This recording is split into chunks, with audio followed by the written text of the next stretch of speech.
Welcome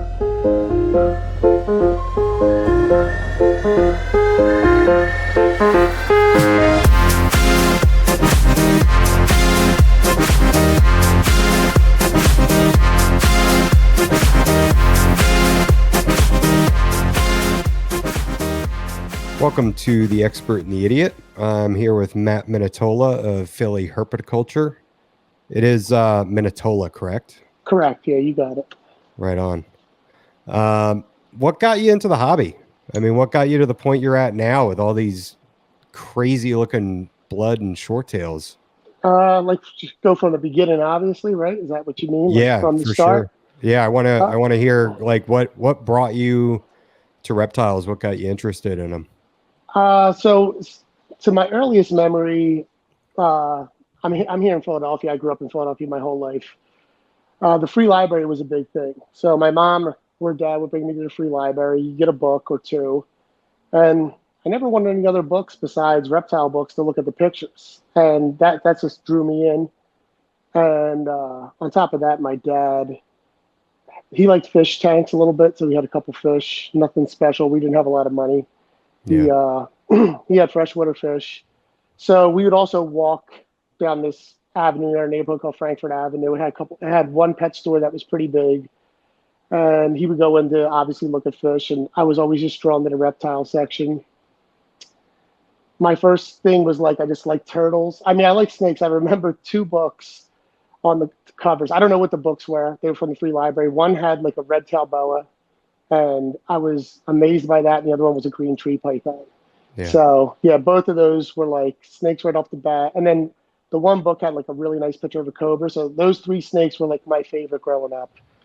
But right off the bat, I wanted turtles, and my dad was really good carpenter.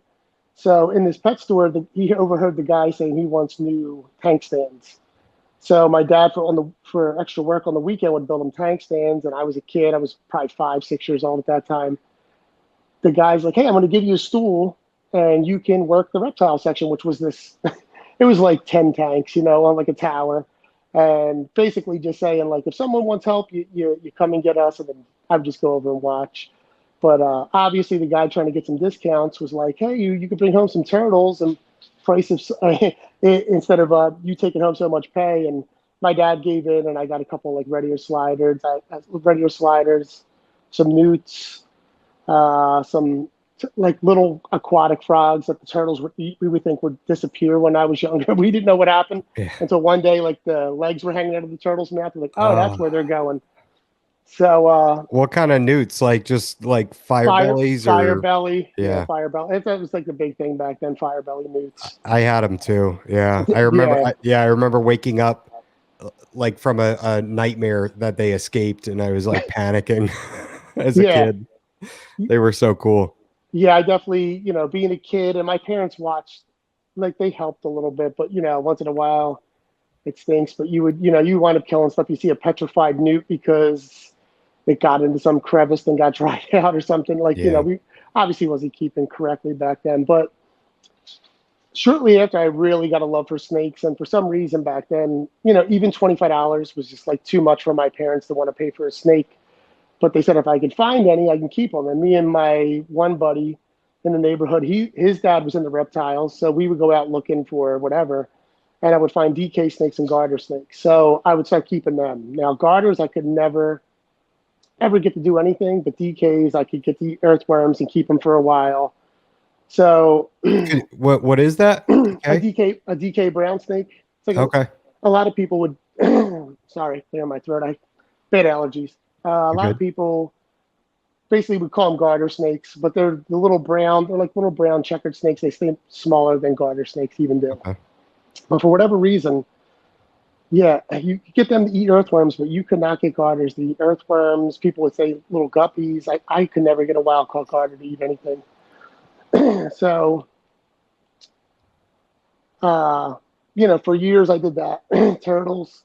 I can't. Should I hit mute to clear my throat? I don't want to keep clearing my throat because. Yeah, go for it. Yeah. Let me mute it, Bill.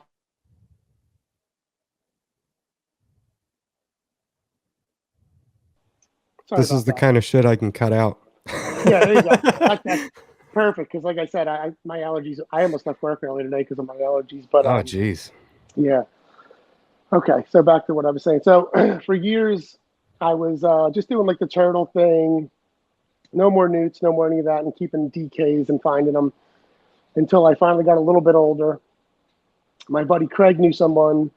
He was a grade older than me that was getting rid of a ball python, and it was a full-grown, really big ball python. And it's funny the way we did it. Like we literally walked. It was, I guess, not too far away. It was like a 15-minute walk. We just walked to his house. My buddy was like, "Make sure you grab your money." I had $40, which was a ton for like an 11, 12-year-old, however old I was. And he goes, and my buddy Craig was a little bit crazy. He just goes, "Go get the snake. You're going to sell it." And, the kid's like, "I got to ask my mom." He's like, "Just go get the snake." And the kid brings out the snake, and we're just out on the steps. It's summertime, so it's not like winter. And he's like, "What did you want for it?" My buddy Craig's doing all the talking. He's like, "I wanted $80." He goes, "Well, Matt's got 40, so you just take 40." And he's like, "Oh, I got to go ask my mom." He goes, "Dude, you want to sell it? Sell it." So literally buy the snake for $40 by Craig. Like my buddy Craig strong arms the guy into selling it to me.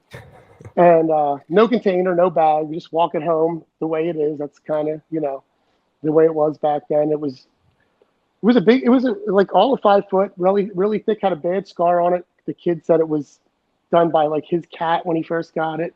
They, it ate well. It never struck at me. It was a great, like real starter snake. And that's really what, like, I was already in, but that really took off from there. And I already had from there, I had like an iguana, a Savannah monitor, a Nile monitor, but none of it would get big. It was all this throwaway pet store stuff from the 90s. You'd buy it for $25.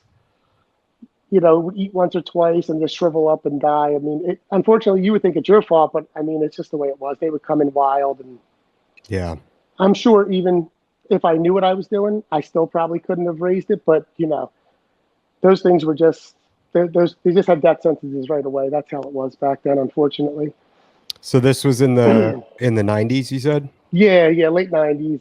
I'm 41. It was mid to late 90s, I should say. And then the next big thing I got was I was in another pet store, which was this pet store was really cool. It was right around the corner. My buddy Craig was there with me all the time. It was a canine cop from the neighborhood opened up a pet store because his wife basically said, "You need to open up a pet store because you have too many pets." So, yeah. And it was basically pretty much reptile specialty store. It's where I learned the difference between wild caught, captive bred, captive born and bred, captive hatched. Like I said, he let us sit in there all day. He would literally he would buy us lunch, give us money off of our, mice, rats, crickets, whatever we were buying.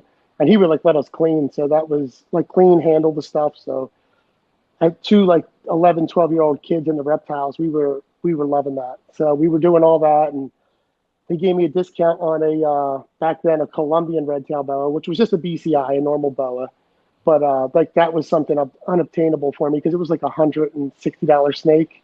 Wow. And I think I saved like 100 and he just gave it to me because it had like a little bit of a kink tail. So he let me have it, and that was amazing. But that whole pet store experience was good because a lot of people would come in that he knew that also like reptiles. They would do go to if someone called about a reptile, they would go out and, check it out for them, rescue it, remove it from their yard so no one hurts it. I remember the one time I was there, someone said they had a snake in their pool. So, they're just assuming it's probably a garter or something got loose in the pool. And they went out and it wasn't big. It was a rock python. Whoa. So it was an escaped pet. Yeah. Wow. So it was pretty cool. So they cleaned it up, got it to eat, took care of it for a while, then, listed it at their pet store. So wow. How big was it? It was small. It was like maybe all 3 feet, but it was really skinny. Wow. Yeah. But it was cool. That's wild. And like back then, to me, that looked like a Burmese python. So I got to learn the difference between a Burmese python and a rock python. And yeah. So like I said, that pet store, and just looking through Reptile magazine, his one buddy really liked reptiles too, and he wanted reticulated pythons real bad. And another guy always wanted he would marvel at the first ball python mutations, like the albinos, and point out that Bob Clark and Pro Exotic had them. So those names kind of stuck in my head, even though that wasn't on my radar. I wasn't even thinking of that. That was not even real to me. So I didn't even think about that. So then that phase lasted until I think I hit about 13. And then I was just out running the streets. It was summertime. My mom basically said, "You're not taking care of the animals. You got to do something with them." And the couple animals I did have, I wound up basically bringing them to that pet store, kind of giving, like I said, it was just a couple of years of doing them. Summertime hit. My mom was not having me just leave them up there in the heat. So fast forward, I had some crazy things happen in my life, but I wound up being able to have enough money for a house when I was 18. Whoa. Yeah. So Do you care to elaborate on that? Those yeah. crazy things? Oh, no, yeah, sure. I'm an open book. I don't mind telling it. So like I said, when I was 11, my dad was killed at his job it's Oh, the craziest thing. He wasn't a cop. It wasn't anything crazy. He just got the job. It was like his first real good job ever, of like paying good, benefits and everything. Like, he was a good carpenter. He would do sheet metal work. He would just do whatever to make ends meet. And he got a solid job at the Pennsylvania Turnpike, being a toll booth worker. And still to this day, to my knowledge, the first time it ever happened, a truck in an ice storm hit his booth. Yeah, I'm yeah. so So, sorry to hear that, man. That's yeah, yeah. terrible. It was a long time ago. Yeah, it was pretty crazy to have happen and everything like that. And I had a wild life before that. Like I said, my mom was. I loved my mom, but she was she was a little bit of an alcoholic, kind of a drug addict, bipolar. And then when my dad died, it really went off the rails. So Wow. it was a bit crazy. And she passed when I was 16. So it Oh was my gosh. yeah, it was kind of crazy. I kind of raised myself from the age of 12 to now. But through the lawsuit money, I was living with my uncle after my mom died, and just knew, like, I not that there was anything wrong. I just wanted to get out there, be on my own. And when I was 18, bought my house. But as I was like getting up to buy my house, thinking about it, the only thing I could think about was, like, I definitely want to get some snakes at my house, which Yeah. is weird because, like, through that time of being away from reptiles, I still watched, Steve Irwin, Austin Stevens, any kind of nature show that was on Discovery Channel, Animal Planet. I was still always interested in that stuff. Like, it would be like Sunday, put on Discovery or Animal Planet to sit there and watch it. So I kept the interest, and like I said, I was like, I got my own house. I want to get something. So automatically, I thought, I'm going to get a ball python because I know how to take care of them and I'm used to it. What happened to your first one? That one, see, that was, I should have said that. That was like the straw that broke the camel's back for my mom. That was the only thing in the room that died, which sucked because I had that and really loved that snake. It was a heat wave in Philadelphia. I think it was August. And I kept that thing. I'm lucky I didn't burn my house down. That thing was in like a 4x4x4 wooden, really thin wooden cage that my buddy Craig got from someone that he knows. The clamp lamp for the heat was inside of the cage, clamped to a piece of wood. On reptile carpet, the Astro carpet. And it was just, 100-watt light bulb on all day. And not to mention with the heat. So the snake overheated and died. My mom smelled it. I was out running the streets. It was super irresponsible, but I think I was 13 maybe. Yeah. So she's like, get rid of all the stuff. Everything else was still in there. That I had the boa. I think at the time I had an agama. I can't even tell you what kind of agama it was, but it was really cool. And I think I had something else, but lizard, not a snake. I can't remember. But anyway, so yeah, so the first thing I thought was I need a ball python. And then I started thinking, like, should I get another ball python? Which I'm like, why would I do that? I have no restrictions of a parent. It's going to be my house. Let me see what I want to get. So the internet was around because I think it was 2001, 2002 when I started looking. And I started I knew I wanted a python or a boa, so I'm just looking at python and boa species, not knowing a lot of them. And I ended up on Pro Exotics website. Do you remember Pro Exotic? Do you know who they are? Vaguely. Vaguely, yeah. They were. So I ended up Go on ahead their and site. elaborate on them if you want. Yeah, I will. So I'm going to say, like, how I was on their site, I'm clicking around, I see blood python. I never heard of a blood python. I click it, and I was, right there, I was like, damn, those are crazy looking. And to me, they were just, there was something, they didn't look right. There was something wrong with them, but in a good way. Because Pro Exotic used to feed their animals a good amount. They had really big animals in whatever species they kept. And for bloods, for all their short tails, they would take these real awesome, like big tub shots where they would put like adults and sub-adults, a bunch of them in a tub. Mm-hmm. So you would just see all these giant blood pythons in a tub, and they had really nice, really, really red ones, red stripes. So, I was really fixated on them. I took some time to read about them, looked at every picture over. And then the next thing to click down, the next gallery was Borneo short-tailed python. And I clicked that, and even more in love. It just was like, wow, these are even crazier. And the crazy part about that was Pro Exotic didn't really have great Borneo short-tails at the time. They had like normals, maybe a granular marble line that was like very much kind of like, lower key ones, not great. But the orange heads, the yellow heads, the brown against the light tans, and the little bit of yellow and blacks, they just, for some reason, it locked me in. And I really started reading about them. And the one thing I read that I hated was, they're very defensive. They're very bitey. It's not, they need a lot of humidity. It's hard to take care of them. But for some reason, I'm like, when I move, I'm going to focus on getting these things. I got to get on these things. So Pro Exotics was owned by Chad. Why is his name escaping me?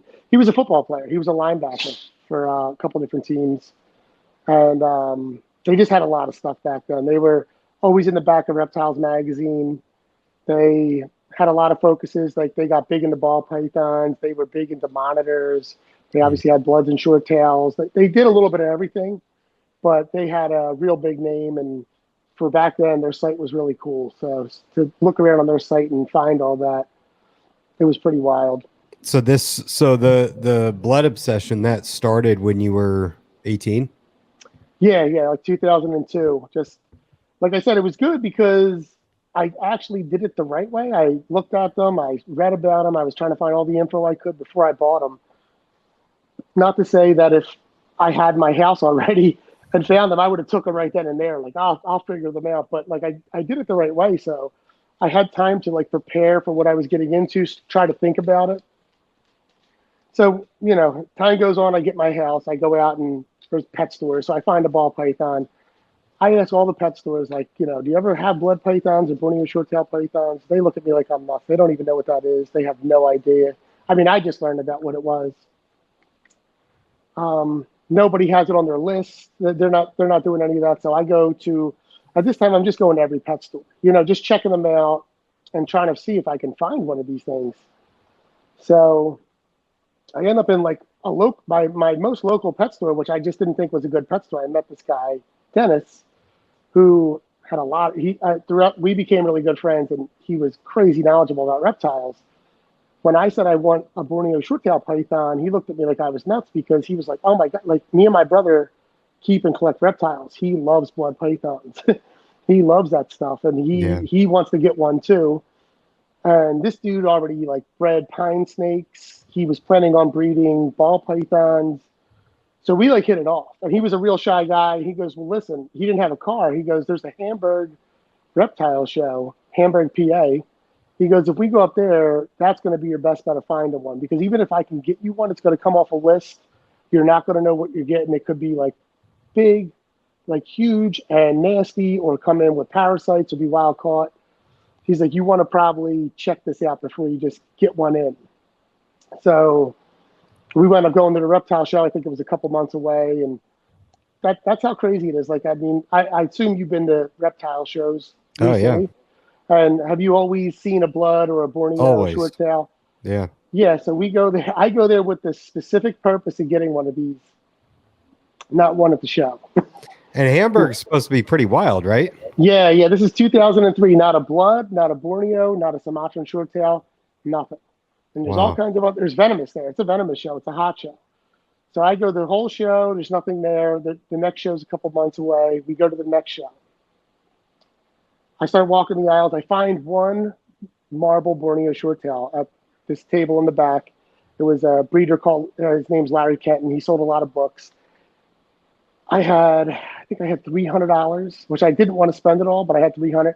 He had probably to this day the ugliest marble Borneo I've ever seen in my life for $650, because that's what they went for. And I was like, I can't pull that. It's not what I pictured. So, I walked the rest of the show, nothing. But some guy hears me saying I'm looking for Borneo shorttails or even blood pythons. I kind of wanted the blood too. So some guy out of his book bag pulls a couple deli cups out. He's got a Burmese python, a boa constrictor, a blood python. And he's like $100. So I was ready to take it anyway. Me and my buddy kind of give it a look over.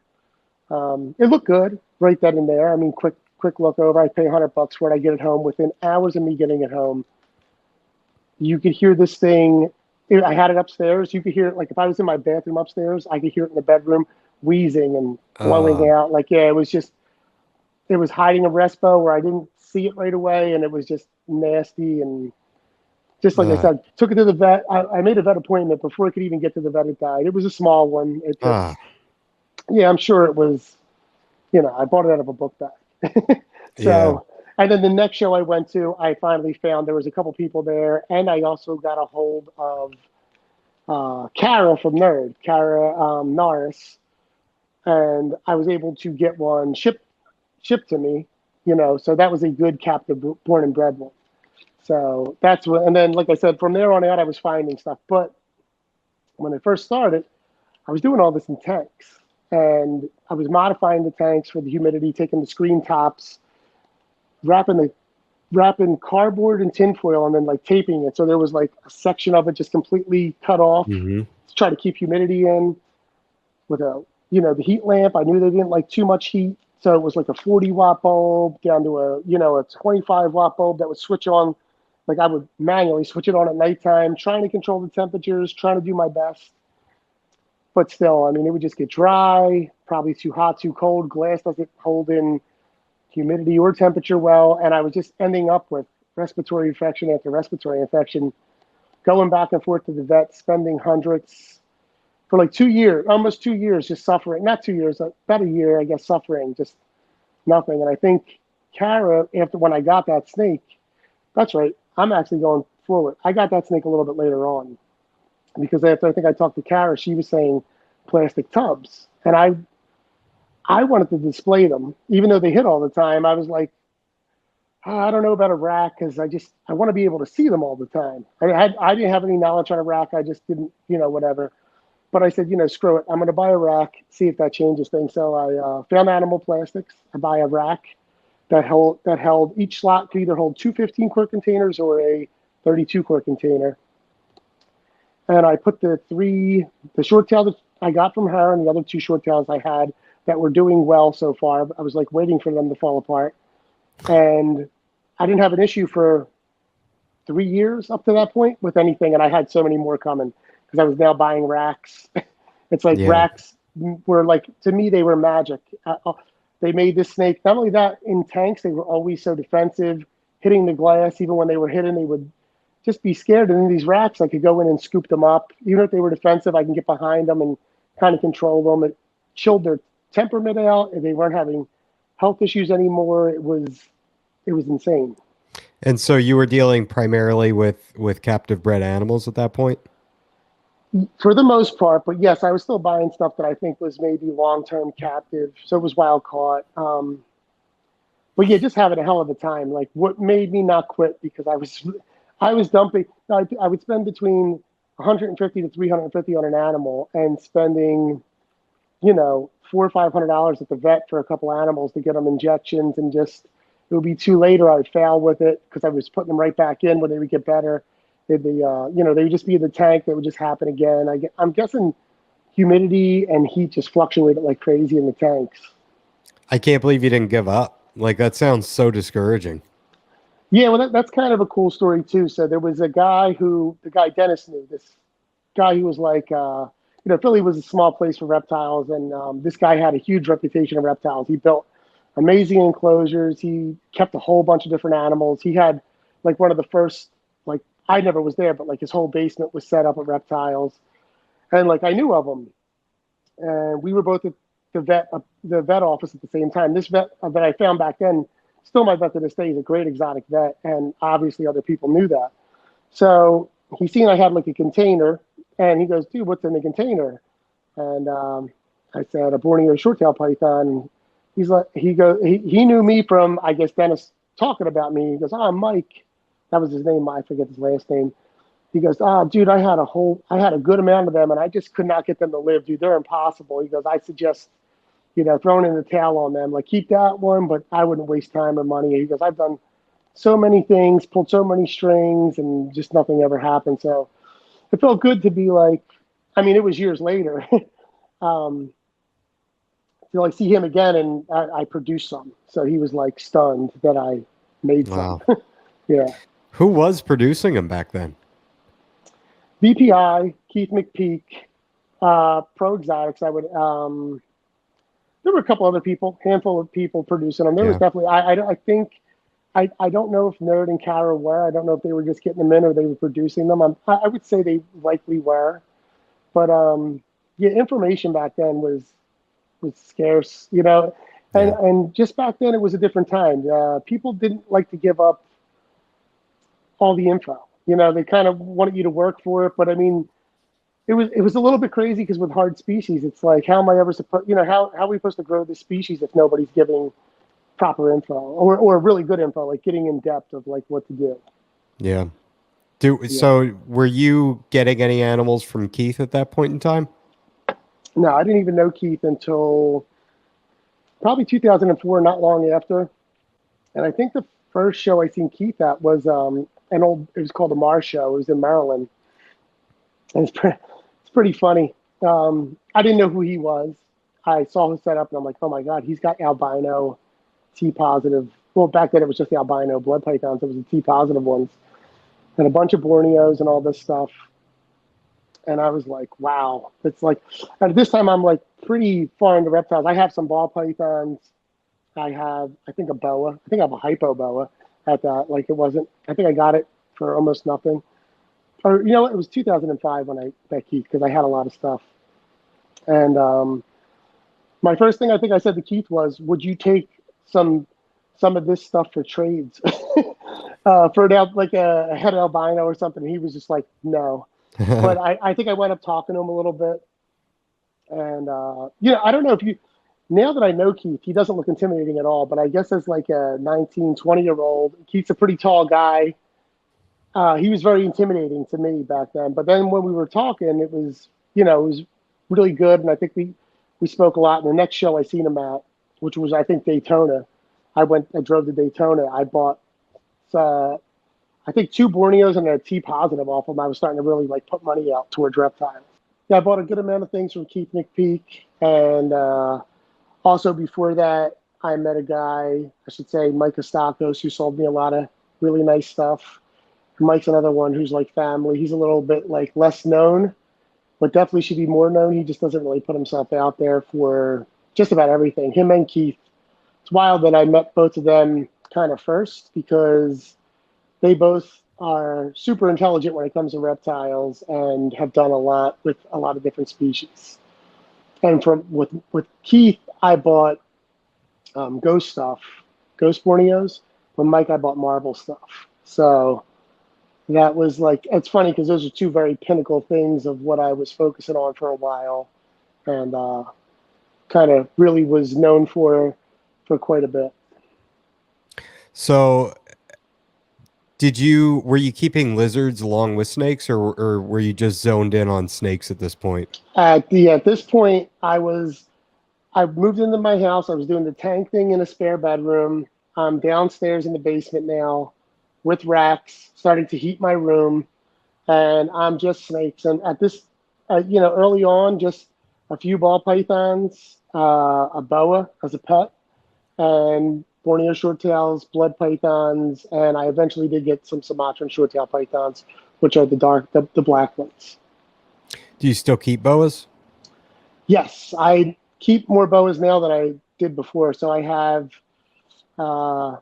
South Brazilian Amarilli, the short-tailed boas, not the Bolivians, the other ones. I have boa constrictor. I have some Surinams. I have some Guyanas.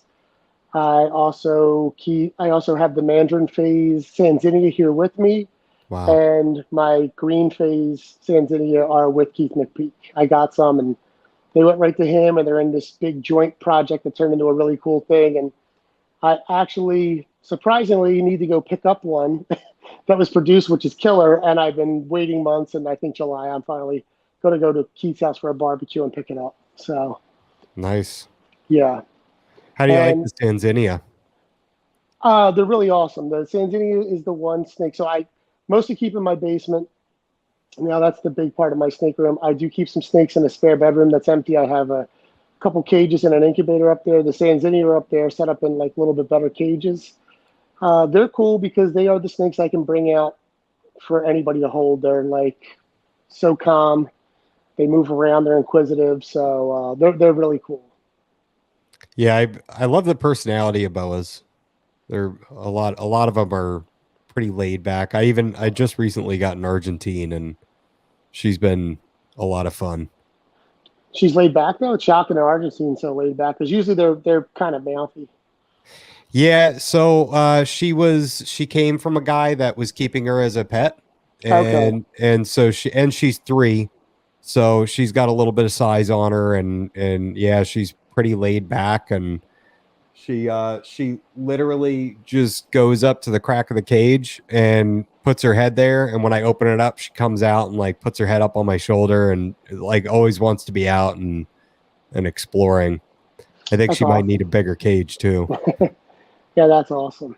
That is cool. Yeah, I do have Candolia Pulsini too. I have one of them. I need to get another one. And I definitely would like to do either North. I would like to do Basin. They're just I don't have the money for them, but Northern sometime in the future with Keith. Keith has a lot of, so hopefully I'll get some from him. What about some of his earless lizards? That would be cool. The Borneo earless. It's too aquatic for me. So yeah, They're that's so all him. wild looking. Yeah, he's in an aquatic kick right now. So He's big into fish too, right? yeah, he loves fishing, and he definitely had forever. I've been to Keith's plenty of times. He had a really cool fish tank, a couple of really cool fish tanks. So yeah, I mean, Keith's just an animal nut. He knows a lot about a lot of stuff, and he's been lucky enough to keep not just reptiles. You'll have to have him on someday to explain, but I mean, he's had insane stuff in his house that he took Yeah. care of and kept for a long time. Yeah, that's wild. So who was while you were working through all this, and so at this point in time, what are you producing? What are you breeding? Are you breeding your ball pythons and your bloods and So the first thing I ever produced was ball pythons. The first time I ever tried, I struck out. The second year I tried ball pythons, and I had a pair of Borneo short-tailed pythons to try out. And I got eggs from the ball python. I thought the Borneos weren't going to lay. I go to incubate them, and I make the box too wet. So that guy Dennis, who I was talking about, we were still connected. We actually together, me, him, and his brother started we worked together. We were actually called Sublime Herpetoculture at the time. That's a long time ago. He was what starting to year go about? 2005. Okay. Yeah, he was starting to go through some stuff, and he was kind of checking out of stuff. So he said, "Hey, look, I got this clutch. He never had an incubator. I had an incubator. He's like, I never even got my thing set up or started. So I picked up his eggs. My other eggs that I hatched on my own were dead. So I had a second crack at eggs. I was excited. I was like, all right, I have a whole different approach. I had them going. And as they were about to hatch, I got a Borneo short-tail clutch that year. So those eggs hatched, and then I got a Borneo clutch for the first time, and they wound up hatching 2 later on that year. So, um, so I was just basically, like I said, working on ball pythons and Borneos. I like the ball pythons. Dennis, who I worked with, was more into the ball pythons because it was more his idea. We were starting back then he got an albino from Bob Clark, which he paid. He was very, very, he didn't have a lot of money at all. He was pretty poor, but he saved a lot of money to get that thing. And yeah, we were working with hets and that albino and stuff like that, but we were starting to be able, like I had money and I was starting to buy ball pythons, but I didn't care to put money into ball pythons. He wanted to do that, and we were kind of partners. I like the Borneo short tail thing, but the ball python thing was more of a sure thing because it was easier. We could both do it. They were more sellable. So in my mind, I was buying ball pythons just to later on get more money for Borneo short tails and blood pythons and better stuff for them. That was like my plan. Just using them to feed the hobby and reinvest. Well, I shouldn't say that because I did have back then. I did like ball pythons. It was all so much more simple. Like I said, like a pastel ball python blew most people away, along with myself. Like I remember wanting to hit a super pastel so bad, and a couple years later, I was, and it's like I said. I think when the 1 year in Daytona, I put a lot of money out. I bought a piebald ball python, a cinnamon ball python, and a pinstripe ball python. And it's just like single gene animals, man. If you could even make one, it was so much fun and so cool. And I will say it stinks because I got a lot of really good ball python breeders I'm friends with, and they do it for the right reasons, and they're good keepers. But it was the people buying them that I think really drove me out of them faster than just my collection growing and me getting interested in other stuff. You know, fast forwarding through years selling them at the show, people would be excited for the snake, you know what I mean? Or even for the genetics. But then it just became like, I mean, they almost didn't look at it. They put their hand on my like showcases and talk about it and just worry about what the price was. What does its belly look like? How many grams is it? What does it eat? And it just felt like trading cards. You know what I mean? It kind of drove me like, I remember the one show I came home from. I think the most ball pythons I had was about 75 or 80. And I was like, I'm going to knock this down probably to like 15 ball pythons. I'm just kind of over it. You know what I mean? So, and I did. I started selling them out and just working with select ones. And I still have, what do I got down there? Five ball pythons still. So I still have a couple. Do you still produce them, or are you just keeping them now? I mean to produce them every year, and then I just never pair them. I probably haven't produced a ball python in about 5-6 years. What kind of genetics do you have? Piebald by itself, clown by itself, but I have a couple male het clowns with stuff in it. Like I have a leopard, forget what else is in it. A leopard het male clown. I got a super enchi het male clown, and I do have something I do want to. I got a nice orange dream leopard het desert ghost, and I never got a male for it. So I do want to get something male for it. So I do eventually want to make some stuff again. I have a spot nose clown, and she's our pet. You know, it's yeah. Initially, I was thinking like, oh, that might be something good to get into breeding with. But then, what am I going to do with the babies? Is anybody going to want them? You know, it's someone will want them, but they'll want them cheap. Yeah, you know, it's the ball python thing, man. It's like I said, I do know people love them, and I know it's exciting. Like I like as much as I like the animals, I enjoy breeding. I enjoy the whole process.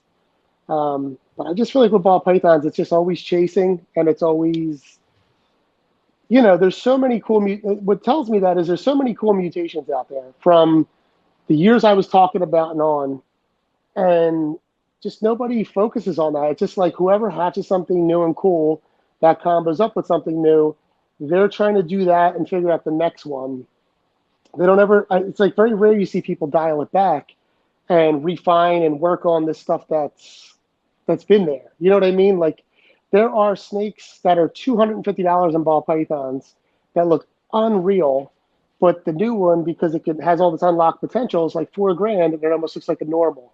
And like I said, I understand all that. I get it, and I'm really not trying to make it a bash on ball python show because I have a lot of friends that's what they do. They love it. Like I said, I feel like they do it the right way, or I don't think I'd be their friend. Like they do have interest in it, but I just feel like there are very little that are going and finding, what was amazing before and just refining it and doing cool stuff with it. And like I said, if you're the right person, you can highlight that and make that probably popular again. Because it almost feels that way in ball pythons. It's like very much a trend. You know what I mean? Like you can the right people make things more popular than I think they even can be. So I wonder why no one's just going back and just really like work out more. I mean, I don't even know how you would get a super pastel by itself anymore. Everything has so many genes in it. But Yeah, I know. yeah, And so, to me, I don't think that you're saying anything negative. You're saying that you like ball pythons for ball pythons and you wish that you saw more, finesse kind of put into it, right? yeah, definitely. Like, so I was lucky in I was very picky, even when it was ball pythons. And strangely enough, I would get complimented. Like, so the first ever, the most expensive snake I ever bought, the first one I ever bought was a orange ghost ball python. Um, the Tinley show, the NARBC, used to do a show that was right outside of Philadelphia at Valley Forge. And it was 45 minutes away, and it was just as big as all them other shows. And it was like when I was first getting in, to get to see all those big name breeders, because I wasn't going to Daytona or Tinley right away, and I don't even know if Tinley was that big in 2003, 2004. But I think it was the 2004 one. I bought a $1,200 orange ghost ball python, and I bought it from Nerd. And the reason I bought it from Nerd wasn't because like I love Nerd. I just knew they did that first, and they had the most of them.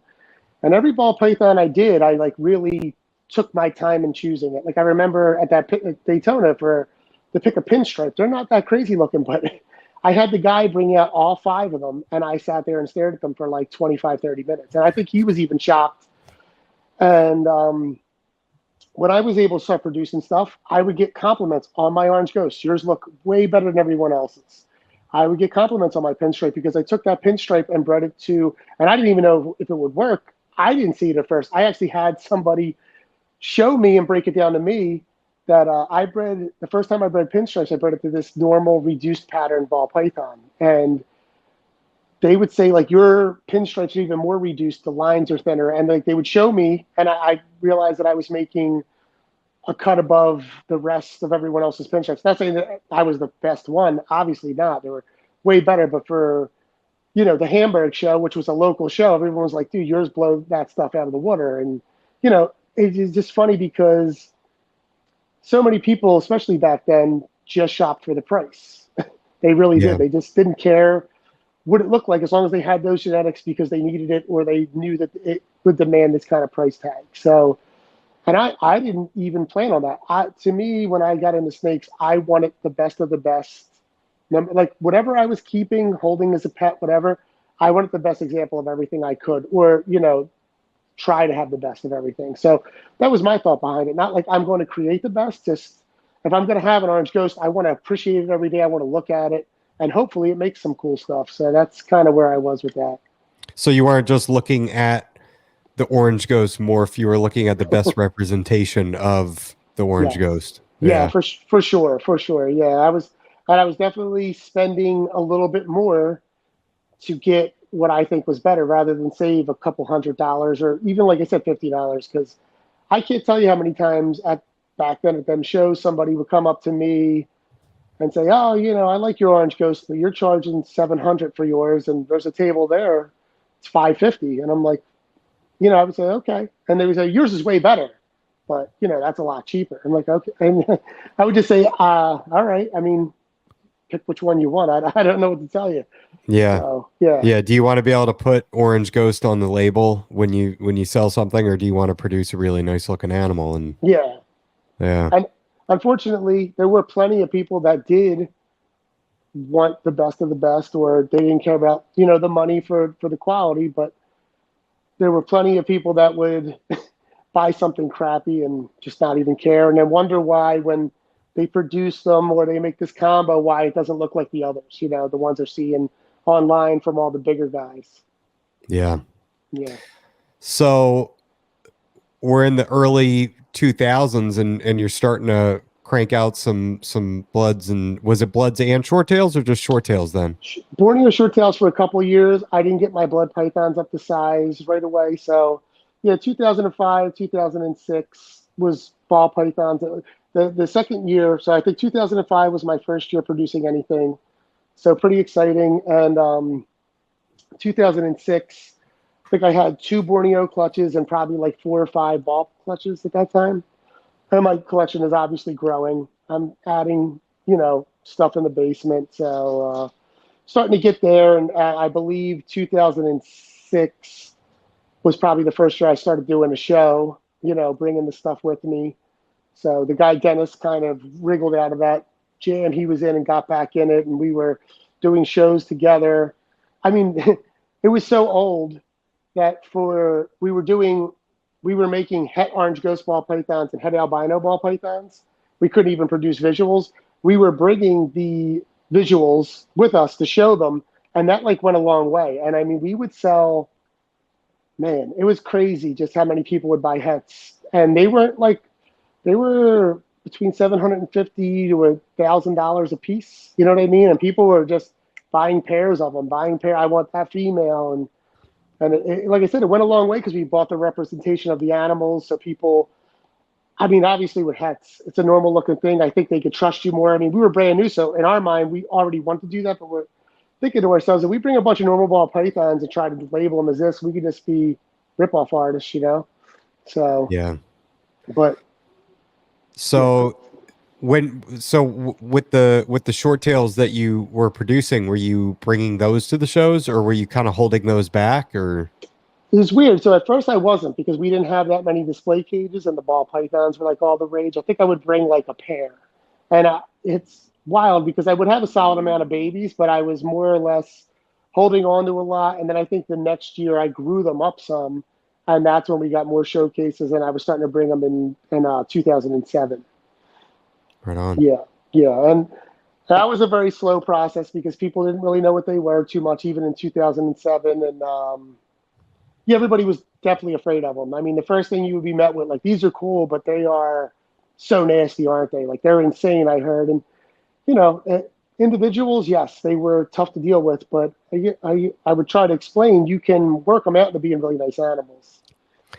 Did you notice a change in their personality as you were producing them, as you were like from one generation to the next? Were they mellowing out more? Were they easier to care for? Like, because that's kind of the narrative that I've always heard, is that the initial animals that were coming in were the most difficult to care for. They were the most spicy, and then as time has gone on, they've gotten easier to care for and more chill. Yeah, well, I didn't notice it too much because I at that point I was working with captive born and bred animals, and they show a lot in when you reproduce them. So like if you take, still to this day, so I have a clutch downstairs right now of blood pythons, and Mom, the dam, was really, really defensive. I mean, she would, as soon as you open up her enclosure, she's striking. You only got a little bit of time to handle her. If she gets a shot at you, she's going to take it. Dad he was medium. You know what I mean? Like, he didn't really snap at you, but he was like a ticking time bomb. After 2 minutes, he's going to start letting you know, I don't want to be held anymore. Their babies came out all just bitey and insane. But if you were to take like a nice animal, like a really docile one with that really mean mom, there's a chance you would get a 50-50 split. They definitely reproduce their disposition, I should say, for the most part. Yeah, for the most part, I think most snakes probably do. I knew someone back in the day, was before I thought ball pythons could ever be mean, like way back in the day, he would say his albino stuff, no matter what it was, albinos, hets, these things bite like crazy. And no matter what he puts it to, they just always come out snappy. They're just crazy. So, yeah, I think the attitude goes a long way. And Kara, who I was talking about earlier, and a guy who unfortunately kind of just got out of the hobby, Dan Magano, they both work a lot on temperament. So I know Kara for a long time would say she also focuses on very red bloods, like very, they're not normal by any means, but, for the most part, there's no mutation in them besides that she's focusing on the most red bloods. This is KaraBloodPython.com? Yes, Kara Norris, and her husband, Ryan Norris, used to be heavily involved, really awesome guy, super knowledgeable. I don't think he's as much on it anymore, but Kara definitely, heads up everything, and it does a great job with all that stuff. But her thing was she wouldn't shy away from breeding a mean one, but if she was breeding, and I shouldn't say mean, but a defensive one, she would breed that with like one that she would consider an angel. So she could start working on the temperament. You know what I mean? So Mm-hmm. she wanted very, so she wanted animals that people could have as a pet because, see me, I don't care about that stuff. I'm not trying to make stuff that's super defensive, but I'm breeding for what I like looks, and I don't mind them being a little bit more like how they would be in the wild, a little snappy or crazy. I don't really hold my animals anymore. It's been a long time since I sit on the couch and hold them. I like to be able to check them out. There are some that are so insane, they're just very tough to deal with. I don't make too many of them. And I would try to shy away from making too many of them. Like if I see two demon animals, I definitely won't breed them together. But if they're crazy, I don't mind keeping them. I really don't. And Dan Magano, I was mentioning, he really focused a lot on Borneos, but no matter what he was breeding, whether it was red blood, Sumatran short tails, he worked on temperament, period. Like he would kick defensive animals out of his collection, even if he liked them a lot. So he was making sure if his offspring, I guess, was not good, even if he wanted it to be a holdback, he was selling it. And like say he got an animal in from somebody, if it didn't have great temperament or he couldn't work it out, I think he would basically be like, sorry, I got to resell that animal. Wow. It just can't go into my collection, because he was trying to make animals very, very docile for people to just keep, breed, have. That's the way he wanted it. So he's making pets, basically. No, because he had high end stuff, but I think he had a vision of these are already a tough sell, period, and then being defensive just makes them even tougher. So it's easy if he could just have a room full of docile snakes that he could reach in, and then, like I said, when I'm sure he's went through it when he was selling them, because I go through it every time. It's most of the time a lot of questions on temperament, especially with newer people. You know, how's this going to be? And the funny part is, through the 20-something years of me doing them, it happens a lot. If they're nice here with me, I used to, oh no, I can go in and scoop it right up and do all that. I ship it. This thing, no matter how the people set it up, if they were experienced or not, is hell on wheels for them, dude. It's snapping, it's freaking out. And then the opposite, I would sell something cheap, warning somebody like, hey, you're getting this animal cheap. I got to let you know it's defensive. Do you still want it? And they're like, oh yeah, I've worked with stuff before. And they're showing me in 2 days, they're holding it next to their face like this. And it's completely puppy dog tame. I don't understand it. So yeah, it kind of sucks when people ask, because I kind of just shoot the question. I will tell them what the temperament is like, but I give them that story. I try to condense it down. Like, it doesn't matter. Once it goes to you, it's all up in the air. So yeah. Now, have you found that if an individual is getting one as a pet, if they work with it, that it's going to eventually chill out, or do they maintain that? The temperament? Yeah. No, they can mellow out, but I mean, some people would say they can always be worked out. There's no possible way they can always be worked out. There's no way. Some of them are just terrible, and I hate to say that, but they just are. I mean, they get so worked up, they're just very tough to deal with. And then I'm not the only one. I've talked to other people, obviously. I've had some that were great for 2 or 3 years, no issues. And then one day something spooks them, you move the wrong way, something in their brain goes off, and they're now very defensive. Like I have my original Extreme Marble Borneo. For the first 2.5 years, I could just go in and scoop that snake up. I could look at it up close. It never would twitch. And now she's not like so insane, but I mean, if she gets an opportunity, she takes a shot at me. I got to make sure when I open up her tub, I got to make sure I scoop her up from the back.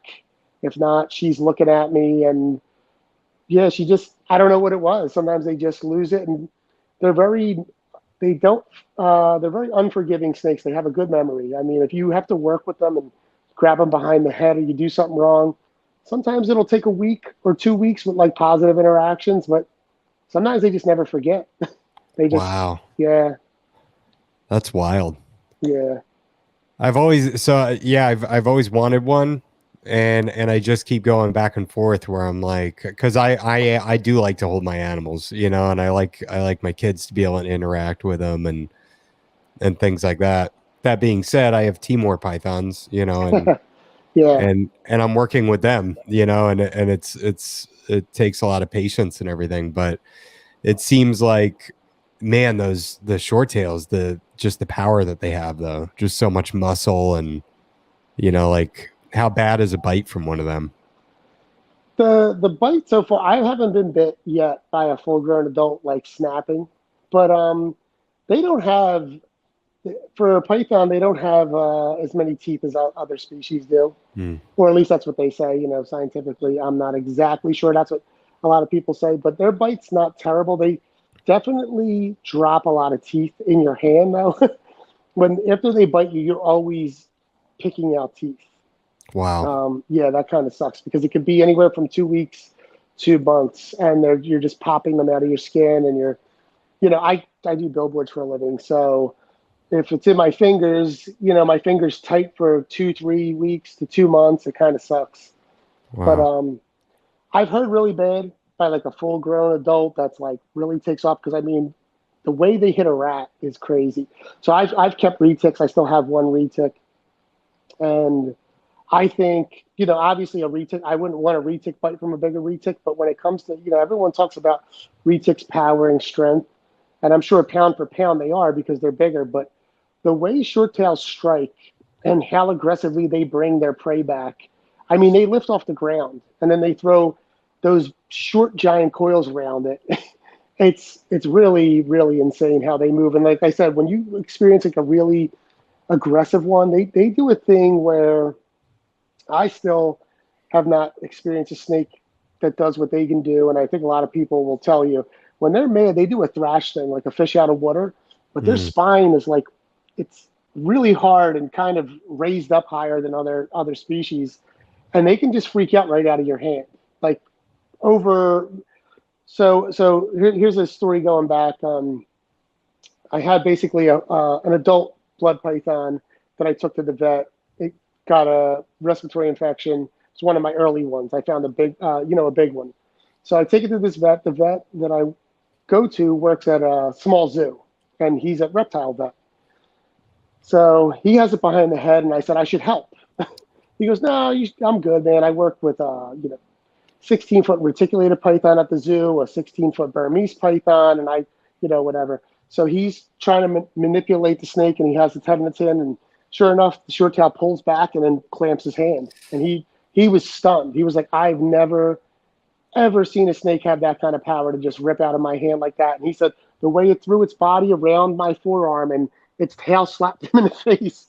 He's like, that was just insane. And then after that, the next time I had to come in there because I had to come back in for that snake, he had all. It was actually awesome. That's another reason why I like this vet. He found a Reptiles magazine on blood pythons, which I already had, and printed out all this paperwork that he could to like give me more info on blood pythons. He's like, dude, I went home that night and I was just for hours reading about these guys and trying to find out what I can because you've been bringing them in. And I already was looking a little bit, but he's like, that just fascinated me the way that thing was so strong at 4 feet, 4 feet long. It was crazy. How big is your biggest one?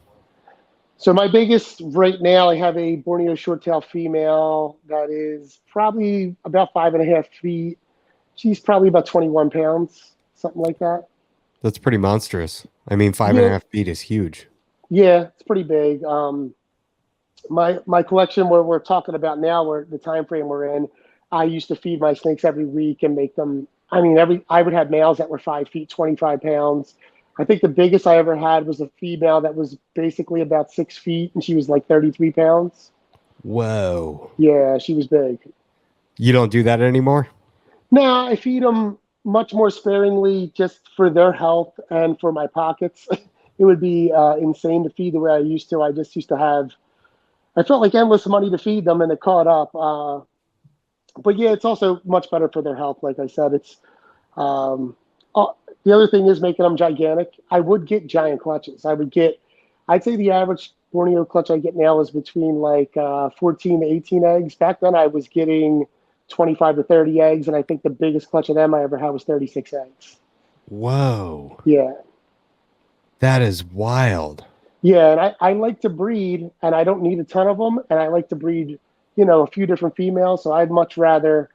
I also used to breed them. I used to wait for 3.5 years. I would get them full grown and then breed them. Now I slow grow everything. I don't think females, like I said, it takes me about 5, 6 years to get a female to what I would consider pretty much adult size. But I breed them still sometimes at 3.5, 4 years old, but they're much smaller now. Not just weight, just smaller in general. So I could bring them along slowly, get smaller clutches, enjoy them for longer. I think they do better that way. They go to the bathroom a lot better. How often do they go? Well, that's another funny thing about bloods and short tails. So generally, one of the big things that everyone gets freaked out about is they get a blood or short tail. Now, not juveniles or hatchlings, but once you get them above that, it could be anywhere between 1 month to 6 months, 7 months. So the longest I ever had one go that was a normal one, that like a normal bathroom, there was no problems, was 8 months. Jeez Louise. Yeah, I had one take 10 months, and I had to like help palpate it out, and it had a big urate at the back, and it turned into like a prolapse. But I would say average is like every 2 to 3 months, pretty much. And was that a like medically significant event having to palpate that out? Was that Yeah, they shouldn't go 10 months. It was just that's the problem with feeding too much. When you feed too much, they definitely get lazier, and I think they stay calmer. You're packing them up, and they're just not moving their bowels as much, and that all builds up in there, and they don't move it, and it's definitely not normal. Like I said, you get a lot more health issues, prolapses, just all kinds of stuff, and it's got to be from them being probably overweight, and just because they naturally hold on to their bathroom for so long, it just builds up, and they can't pass it. man, Yeah. that's gnarly. But I will say, if they are defensive or you work with them a lot, um, they will go more. Like I said, so there are ways to obviously help move that along quicker. And unfortunately, I do think the more tame animals hold their bathroom longer.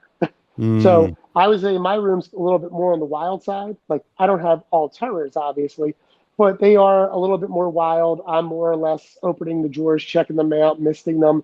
Obviously, if I got to clean, I check them out, but I'm with them for 30 seconds. I put them down. Um, I feel like when they're tamer, they don't feel like that. I feel like just the interaction of picking them up and moving them sort of, gets them going enough to where they go to the bathroom faster for me. Where a Yeah, more yeah. comfortable animal, you're not doing anything to them. They're like, that's you. I see you every day. You can Yeah. hold me. You put them back, and they just don't go to the bathroom. How much urine do they produce during that time? Do they still produce a lot of So urine? much, so Yeah. much. um, a guy, Buddy Lon Dexler, used to call it the devil soup.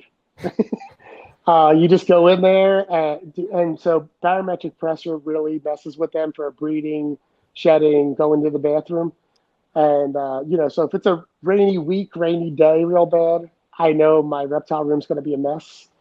And yeah, it's a lot of devil soup in there. I mean, I've seen bedding float. That's how Wow. much they'll go to the bathroom. Yeah, man, it's a lot. That is wild. Yeah, so I use paper still. I use cocoa chip and paper. I go back and forth.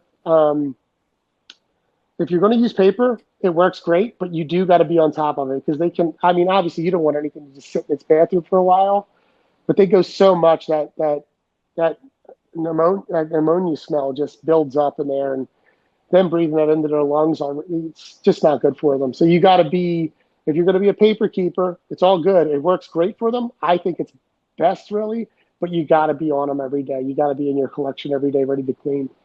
Yeah.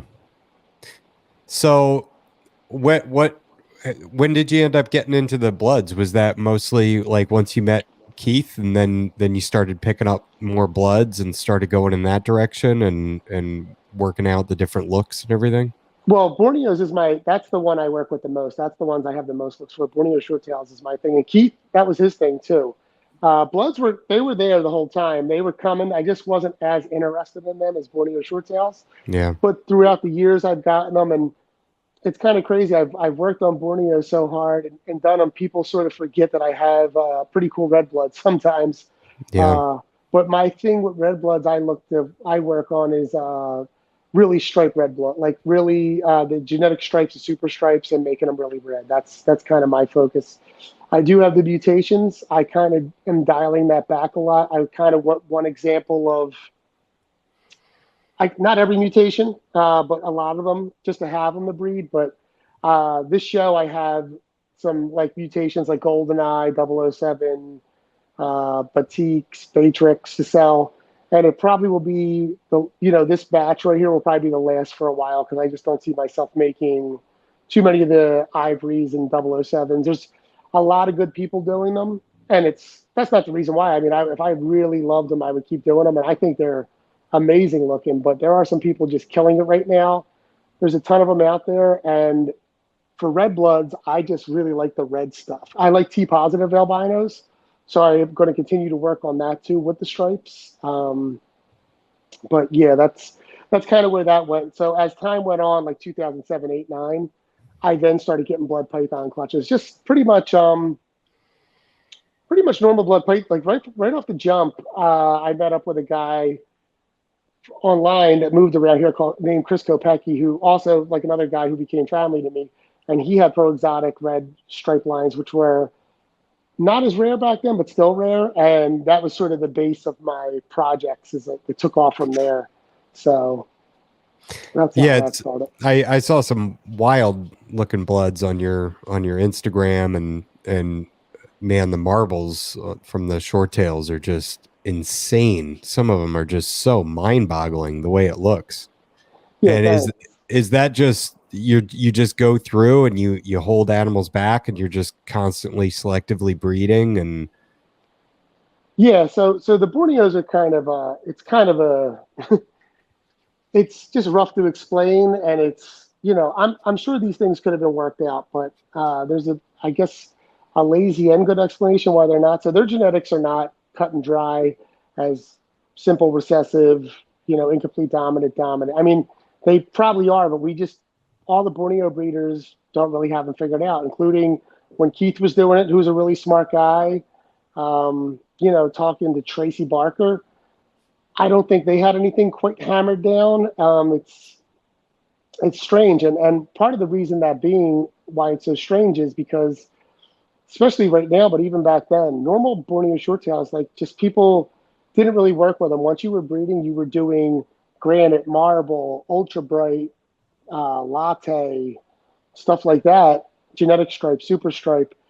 And I just think all the genes really work well with each other for the most part and go into each other. So it's pretty confusing. So you were saying with the marbles is something that we did think we knew about. Marble and granite both look similar, but we believed they were different lines. I heard both things back in the early 2000s, that granite was recessive and marble was dominant, which is how it always worked for me. Every time I bred a marble, even if it was to a normal genetic stripe, another marble, I would always get basically all marbles. Some were better, some were worse. But somebody that we know from the same line I got my stuff, which was Mike Kostakos, bred their marble to a normal and ended up with all normals. Not even took a look at the whole clutch because the guy was seller at Hamburg. Me and Mike got to look at it, and pretty much you couldn't even call one a low expression. So it was kind of weird because Mike thought the same thing. And then I remember years later people reversing it, saying granites were dominant and not, but then people would do the same thing with granite. It would work the other way around. So even that was like not cut and dry. And then, so now you introduce the first really reduced looking pattern one was the Ultra Brights, which really reduced the pattern. And VPI was the first one to have it. A guy, Matt Jablonski, worked with it a lot. And it just seemed like, Matt produced them a lot, this guy, Matt Jablonski. And when he wouldn't have a visual, he would call stuff probable hets and possible hets, which was confusing to everybody. But if you were in the world, you kind of knew what it was. And he would explain what it came from. He'd have these markers, but turns out that a lot of the markers didn't work.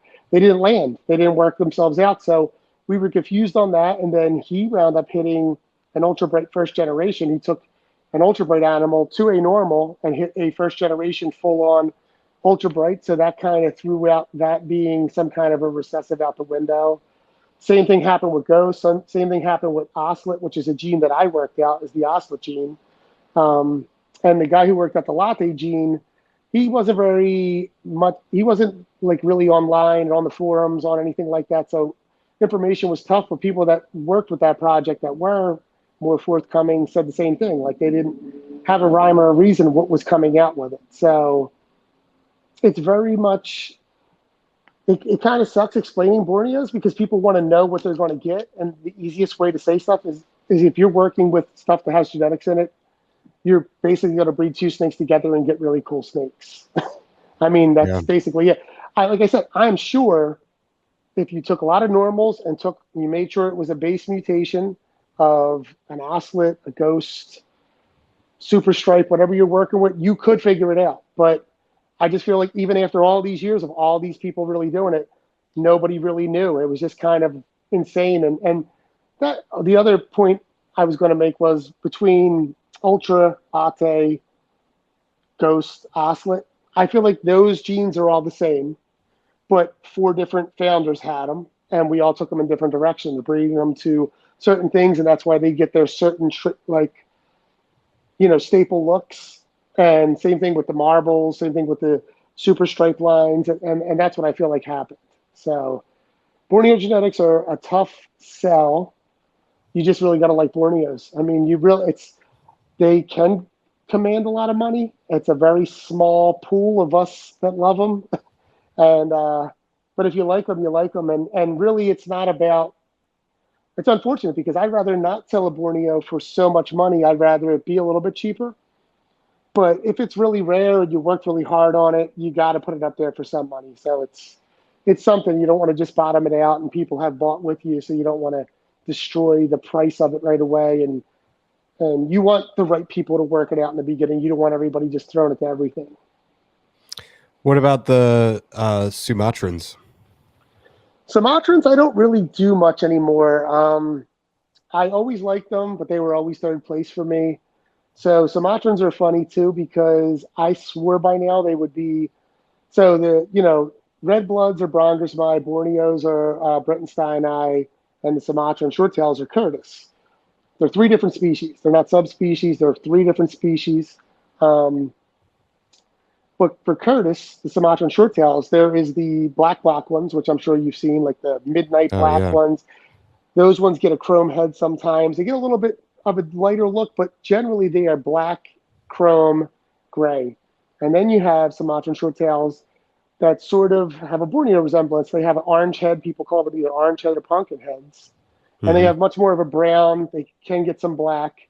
Well, they both do. They're both very different. The pumpkin heads stay a lot smaller.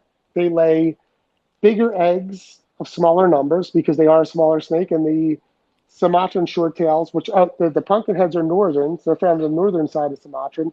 The real dark ones are southerns, and they lay small eggs of very large portions. They definitely appear to be very different. And for years, I've heard about workups of them getting separated or possibly being subspecies. I don't know, but both are cool. I have a pair of the pumpkin heads right now. I did have some Sumatrans, but I don't have the Sumatrans. The southern ones, the really black ones, but I just don't have any. I do plan on getting at least 1, maybe 2 of them down the line when I see something I really like. But they have I think both on their own are great. The southern Sumatrans, the really dark ones, there's no mutations for them. And the pumpkin heads have a T positive, which they call a caramel albino, which is cool, but I like the normal form the best. Yeah. Now the Borneos, do they keep their color as they mature pretty well? Some of them do. That's another thing that deters people from Borneos is generally the more reduced stuff. Like I said, I kind of worked out the Oslet gene. Ghost genes are amazing. Keith did them. Ultras, lattes, they all turn out really, really light out of the egg. And generally, so far Oslets and Ghosts I think have stayed the lightest, but they definitely do start to get some gunmetal grays, silvers, light gray. It adds really cool contrast, but they definitely don't keep that whitish, light tan cream color. They, for the most part, do darken out, which people become like, I wanted an all white one, you know, and we would always, you know, I think all the good Borneo breeders would let them know, how's this going to look when it's older? It's going to turn into, you know, we'd always have pictures or an adult to show, and they would still buy it, I think, in disbelief, but then they would resell it because they would see that it turned, you know, like I said, like a silver, a gunmetal gray, have some darker contrast to it. But so far, like I said, I've had a couple ocelots in the last couple of years that are basically full-grown adults that are really keeping that light color. Nice. So starting to work that out pretty well. Yeah, it's wild. I remember going through Morph Market and looking at some of the Sumatrans, and you know what they look like as a baby, and then you see the parents and they're just super, you know, just like pitch black, you know, and really dark, and it's wild the look that they get. The bloods seem to keep their color best, right? They get better as they age. Yeah. Now, back in the day, I mean, you couldn't find a baby that came out red. They would always be brown or orange or even tan, and they would develop into this. And not all of them, I mean, but the good ones, or you get lucky, they develop into this beautiful red and yellow animal, pretty much. But now, people are starting to hatch them, including myself. Like the babies are coming out pretty red, but they still just get better as time goes on. Like they get better. I mean, some can get worse. They can sort of fade, get like an orange color. Mm-hmm. But for the most part, they get more colorful. Now, Borneos, like I said, like their head color, if it's like a really orange head, that will brighten up. There are things that will brighten up, but there are things that will sort of darken out and add a lot of contrast to them. So they're interesting. And like you said, with the Sumatrans, the babies, you can see the pattern and like the grays and the chromes in them, but they will sometimes just turn into this jet black midnight snake where, I mean, like, unless you're in person, you can't see any pattern on them at all. It's just looks like an oil spill almost. They almost can get like a purple look. That's how shiny they can be in pictures.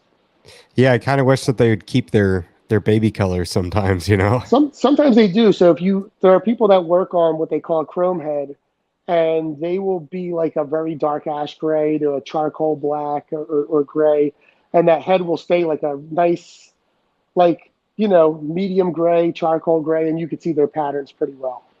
So, as a matter of fact, yeah, I think Elijah Armas from Juggernaut Reptiles, who's one of the guys working on bloods and killing it. I think he has a really nice chrome headline that he does. I think Kara still might have a chrome headline. I know she works on like very dark Sumatrans, and they're just floating around in the hobby. They're definitely out there. Yeah. What other pythons have you worked with that you really like? So, pretty much everything I've worked with, I still have. So obviously the Borneos is what I mostly keep, followed by the Bloods. I have some Sumatrans, and I've produced all these as well. Green Trees, I jumped headfirst into 2013, 14. Really like them, produced them, but now I'm down to one just as a pet. I have an Aru. Really? I have them. Rough scale pythons, I really have enjoyed working with them, and I've bred them. This will be my second clutch I have over the last couple of years. They're due to hatch July. I got Sri Lankan pythons, which is a pretty rare python that I've always wanted. I got a pair of them. When did you get those?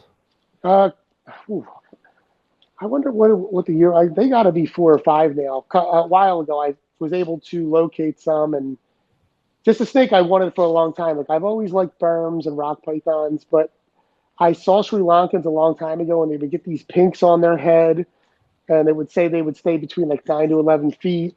The one thing that was crazy about them was everyone you would see that was an adult was very, very defensive, loud hissing, just cornered.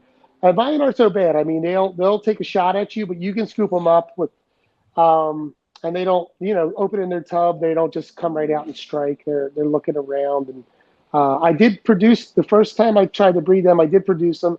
I got 6 eggs, 2 hatched. 1 came out all kinked up. The other 1 came out perfect.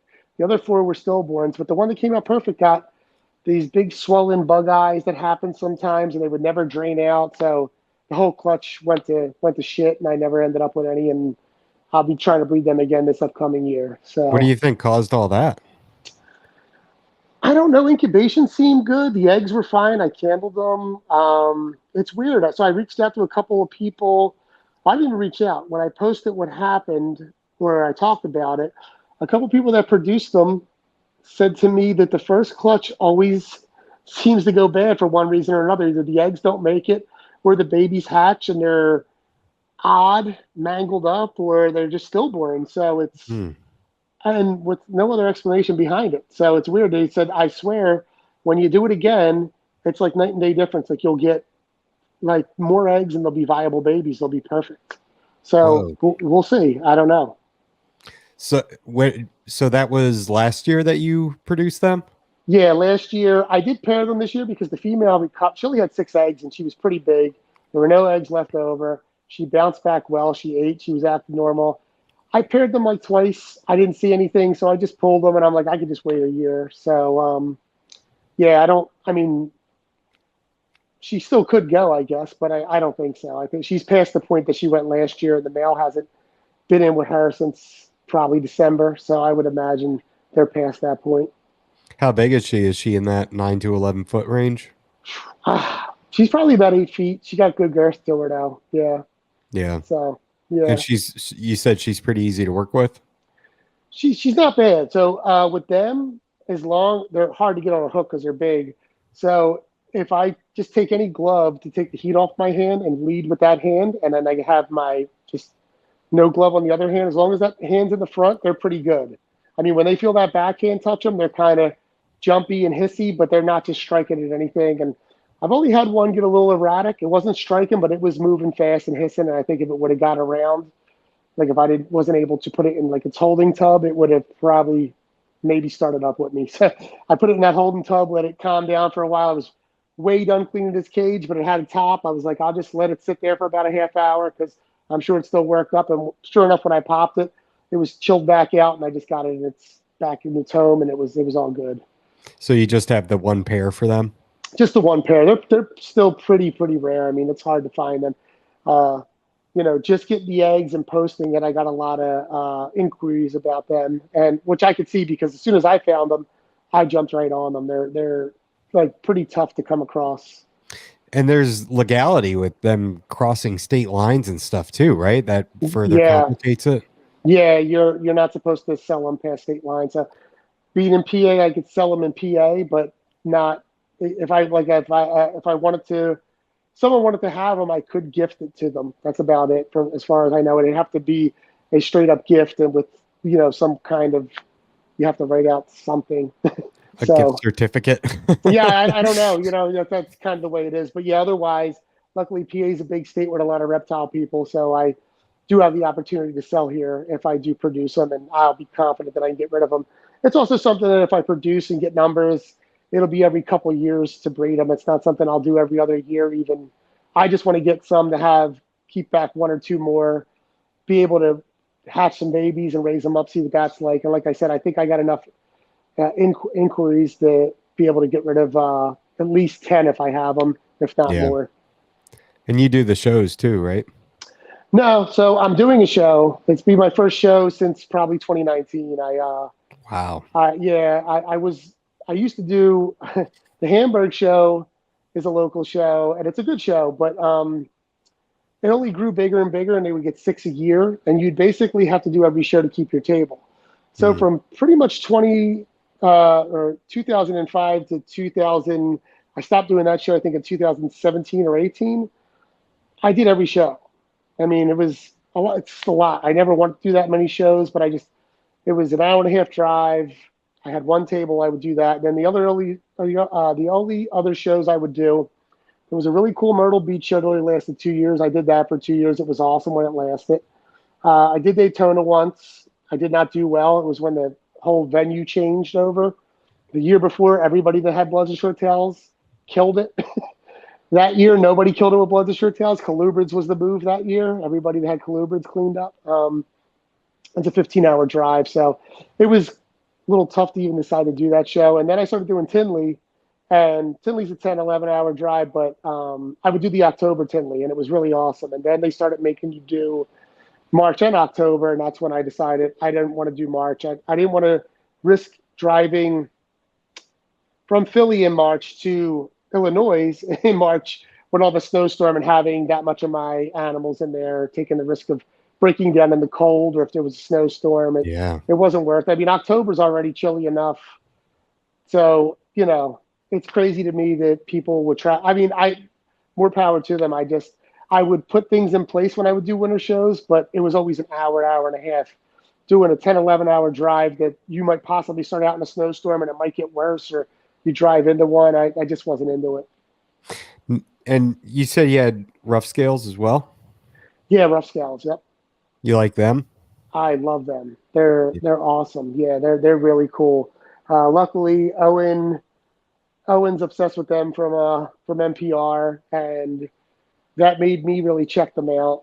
And, well, he had one, and at one of the Carpet Fest, I mean, it was out all day, and I got to stare at this thing and hold it, and then I was like, yeah, I got to get some of them. And a couple of years ago, was it not last year, the year before, I was successful. First time breeding them, I had a clutch of 10. I had success, and then I gave them a year off. I bred them again, and I got another clutch of 10 cooking right now. So That's they're awesome. really cool. They're really cool because they're like a chondro, but better. I mean, they're not green, but they look like it. They're bumpy feeling. They move around the cage cool. My female is very easy to take out. That's another animal I could just see. I will actually. That's the one animal I'll hold. Is my rough scale female. I will sit in the room with her, check her out for 5-10 minutes, and she's just chilling, cruising around. She's fun to check out. The male, he's okay. He's bitten somebody before, not me, but he bit somebody. So he's a little bit more iffy. But as long as I can hold one. And you just have a pair of them?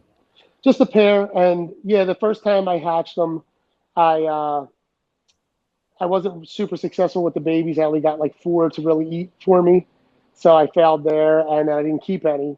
But this year, I have a better plan going into it, so I should be able to get them all to eat, and I plan on keeping 1 or 2 and selling the rest. What are you getting them started on? So what I found works for me, I took a lot of advice from a lot of really cool people, but what worked for me last year was a live sort of like pinky that can move a little bit, like something with its eyes open, just doused in chick down. I would Mm. I put it at night, cover it in feathers in the middle of the thing, and that's the ones that started taking. They were taking it that way. Tease feeding like a chondro didn't work over and over again. Different prey items didn't work again, like button quail scenting, trying to find tiny rats, cutting up a piece of a rat, mice legs. Tried a bunch of stuff. The thing that worked the best was the live pinky covered in chick down. Wow. Yeah. That doesn't sound like a lot of fun. Oh, it's not bad because you just really putting it in there overnight and it takes it. I mean, that's what it did. Unfortunately, I did that method early, and I was doing every method I could for like 2 weeks in a row, and I think that was one of the first ones I tried. I was definitely trying live, which a lot of people were saying didn't work for them, but I like live feeders for babies, no matter what they are. And after 2 tries, that didn't work, so I was doing all these other methods. And by the time I got back around to that method, I think it was 8 or 10 weeks later. So some of them got a little bit weaker. I mean, no reason they shouldn't have ate. It wasn't like anything to uh, worry about too much. But yeah, definitely they might have got a little weaker, a little bit less interested. But on the other hand, you can look at it like they were more hungry because they haven't eaten all that time. So kind of, like I said, 4 just took off. The other ones were starting to fall apart a little bit. They never really caught on. Mm. Well, it seems like you got a game plan for this year's clutch. Yeah, for sure. What else are those all the pythons you got? What did we end? Green trees, rough scales, Sri Lankans. I have 1 retic left. I was doing retics for a little while. What kind of retic is it? It's a it's a 5 gene animal. I had a super tiger that I really liked that happened to be. I didn't know it. The guy actually called me, or he didn't call me. He emailed me. That's how long ago it was. Emailed me that it was also het anery, that he believed that it was 50% Jampea. I already did know that. So it was a little bit of dwarf blood, which Jamps aren't small. They're not small at all. And I bred it to like a crazy gene animal. It was a platinum tiger motley Haas Havannery, and it hit. So I didn't even know I hit a world's first. I hit a world's first. I wasn't trying to do that. It was actually a nightmare. These snakes, it was such a cool looking clutch. They all had crazy looks, but I knew what some of them were, but I had to have like 3 retic breeders explain to me what they were. They're like, wow, dude, you hit 2 brand new looks. And that was one that I wanted that look without anery. It looks cool with anery. But yeah, I have that one left. I had a couple uh, just like purple mutations, like base mutations of Mochino, which I like. Now I just really like normal looking retics, like just the wild type looking ones. They're so cool So looking. they really are. And what I want to do is I've tried to list this one. I'm not going to be able to ship it because she's probably like 15 feet. I've been trying to sell her. I've kind of not been pushing her as hard to sell her, but I just want to get rid of her and start with like, I don't know, just something more, just probably just wild type looking retics that could be a locality. I don't care if they're really small, just a cool locality like type retic that I'll really enjoy. Yeah, it seems like the localities are like the thing now. More, I think the simplicity of it. Yeah, I think they were just overlooked because retic mutations are really cool. I mean, the base morphs on almost all of them are pretty, pretty crazy. But just like ball pythons, everybody's mashing the genes and they become these yellow things. And I'm guilty of it too because I just did it. Although, like I said, this thing has a lot of crazy looks. But with the anery, it like washed the color out, and it is a really striking looking ball python, reticulated python. Keep on wanting to say ball python because of all the morphs. Um, but yeah, I just like the wild type look. You know what I mean? So I kind of, for you, I liked one of my favorite looks was a purple albino normal, and then I saw the mochinos, and I thought they were incredible. The normal ones, though, I didn't want anything, and I had one of them, and then I graduated to the base of a mochino, which was a mocha, which they're really cool looking, but for some reason, they're so hard to find. And I had one, and unfortunately, when I moved, it's so weird because retics do so well. When I moved, this thing just got weird and it wound up rolling on me, and it was just so strange. Oh, But wow. that was like the one snake that was what I was settled to. I'm like, this is all I really need or want or what I could work with. It was a mochino. So it kind of looks like do you know what a mochino looks like? No. No, it's a really cool looking albino type. The mocha looks almost like a normal with insane colors. Like Okay. it's just colors are the way I like them. I don't know. So yeah, just a straight up mocha is what I really would like to get. So if anyone out there has a just normal mocha retic, I'd probably be all about it. So because I'm in the like I said, Retic Lounge Discord, yeah, so I'll okay, go in there and let them know you're looking. yeah. I've never reached out. Yeah, I listened to that too. That's a good show. I never reached out to those guys. Yeah, it seems like Lucas has a lot of cool locality stuff. Yeah, yeah, he's really leaning into the localities and all that. It's pretty cool. Yeah, If I ever get out of Florida, I want like the biggest like mainland possible, you oh, know. really? But, yeah. Yeah, I, that's what I would want. And in like its natural coloration, that would yeah. be pretty awesome. Yeah, there's a not local guy, a PA guy named Rodney. He has insane.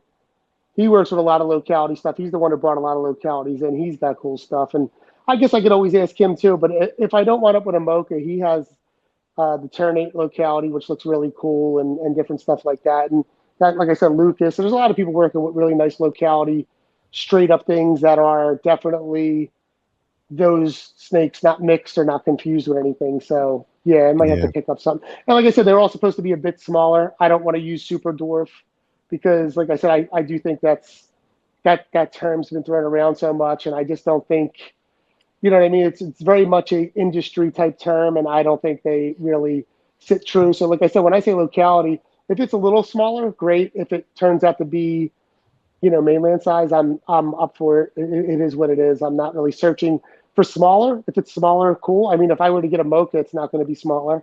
But like a ternate might be a little smaller, or a Soleil or something like that might be a little smaller, take a little bit longer to get the full grown. So that's cool stuff.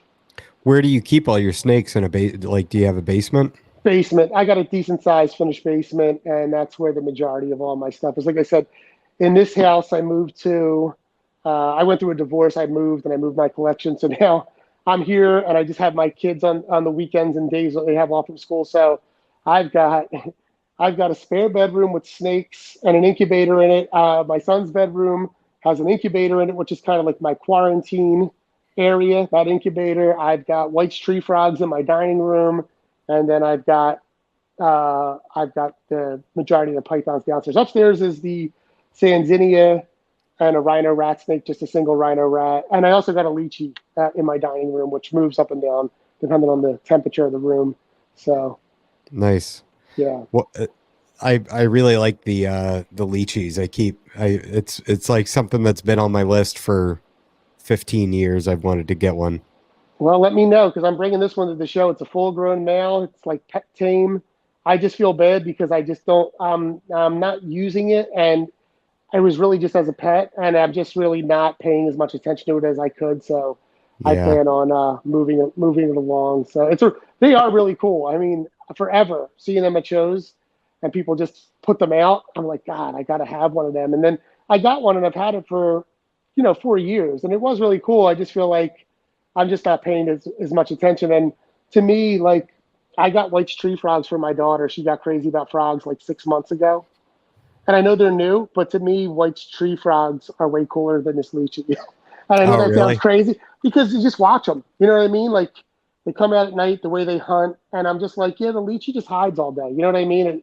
And then you peek your face to it, it wants to hide. It just wants to be Mm. gone. So unless you're holding it, which I did, I would take it out for me and my daughter. Um, it just kind of, it's not as cool of a pet.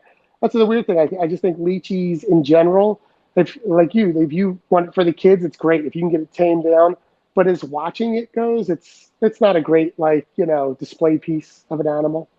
Like a ball python?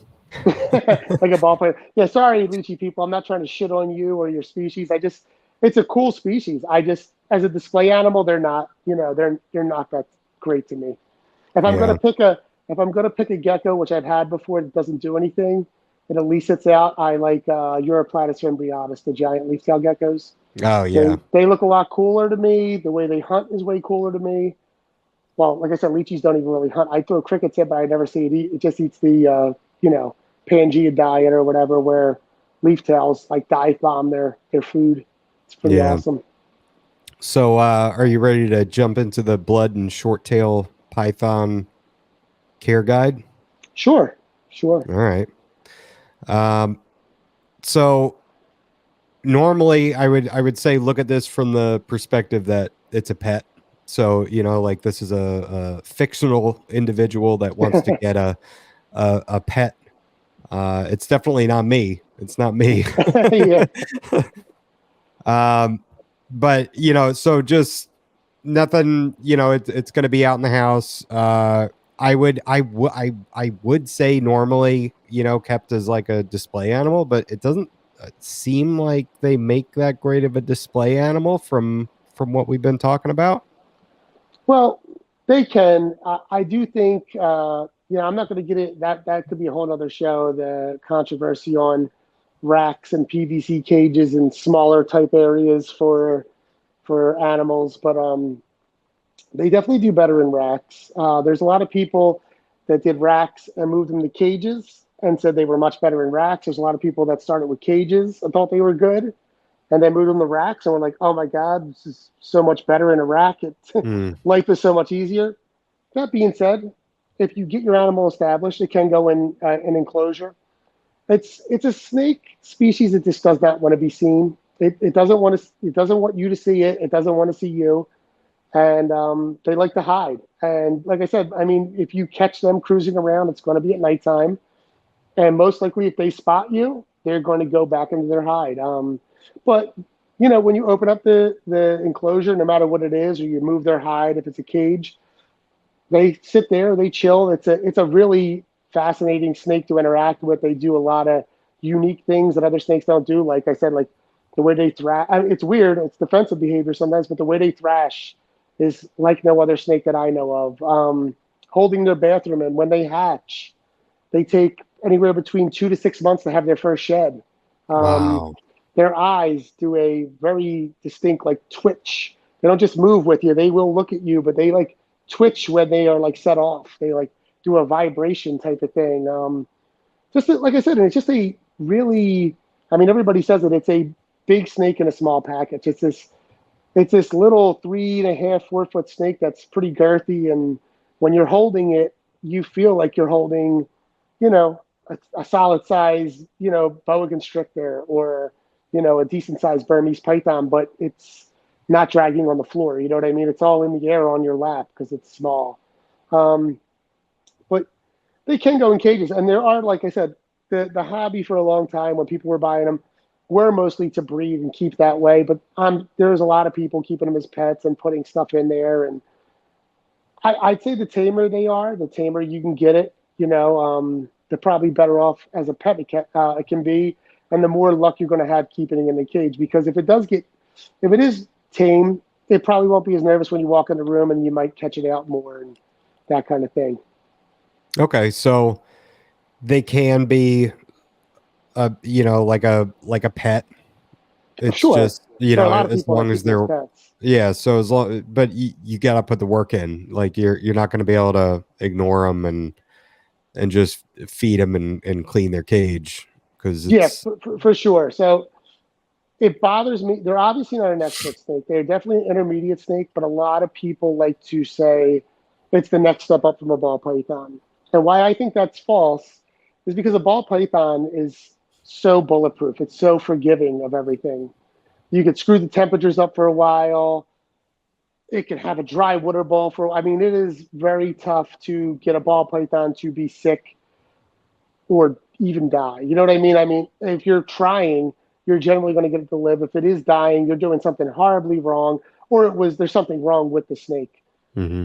Bloods and short tails they're the opposite. They're very unforgiving with that kind of stuff. And like, keeping boa constrictors locality wise and reticulated pythons, they are so much more forgiving than a blood or short tail is. So a blood or short tail, like if your temperatures are fluctuating a lot, that's going to set them off. If the humidity is spiking all the time, like humidity is something people, I feel like that's what gets them in trouble. They try to push for this very high humidity and keep it stable, which is, it's just a very unobtainable for, depending on the time of the season, where you're at, where you're keeping them at.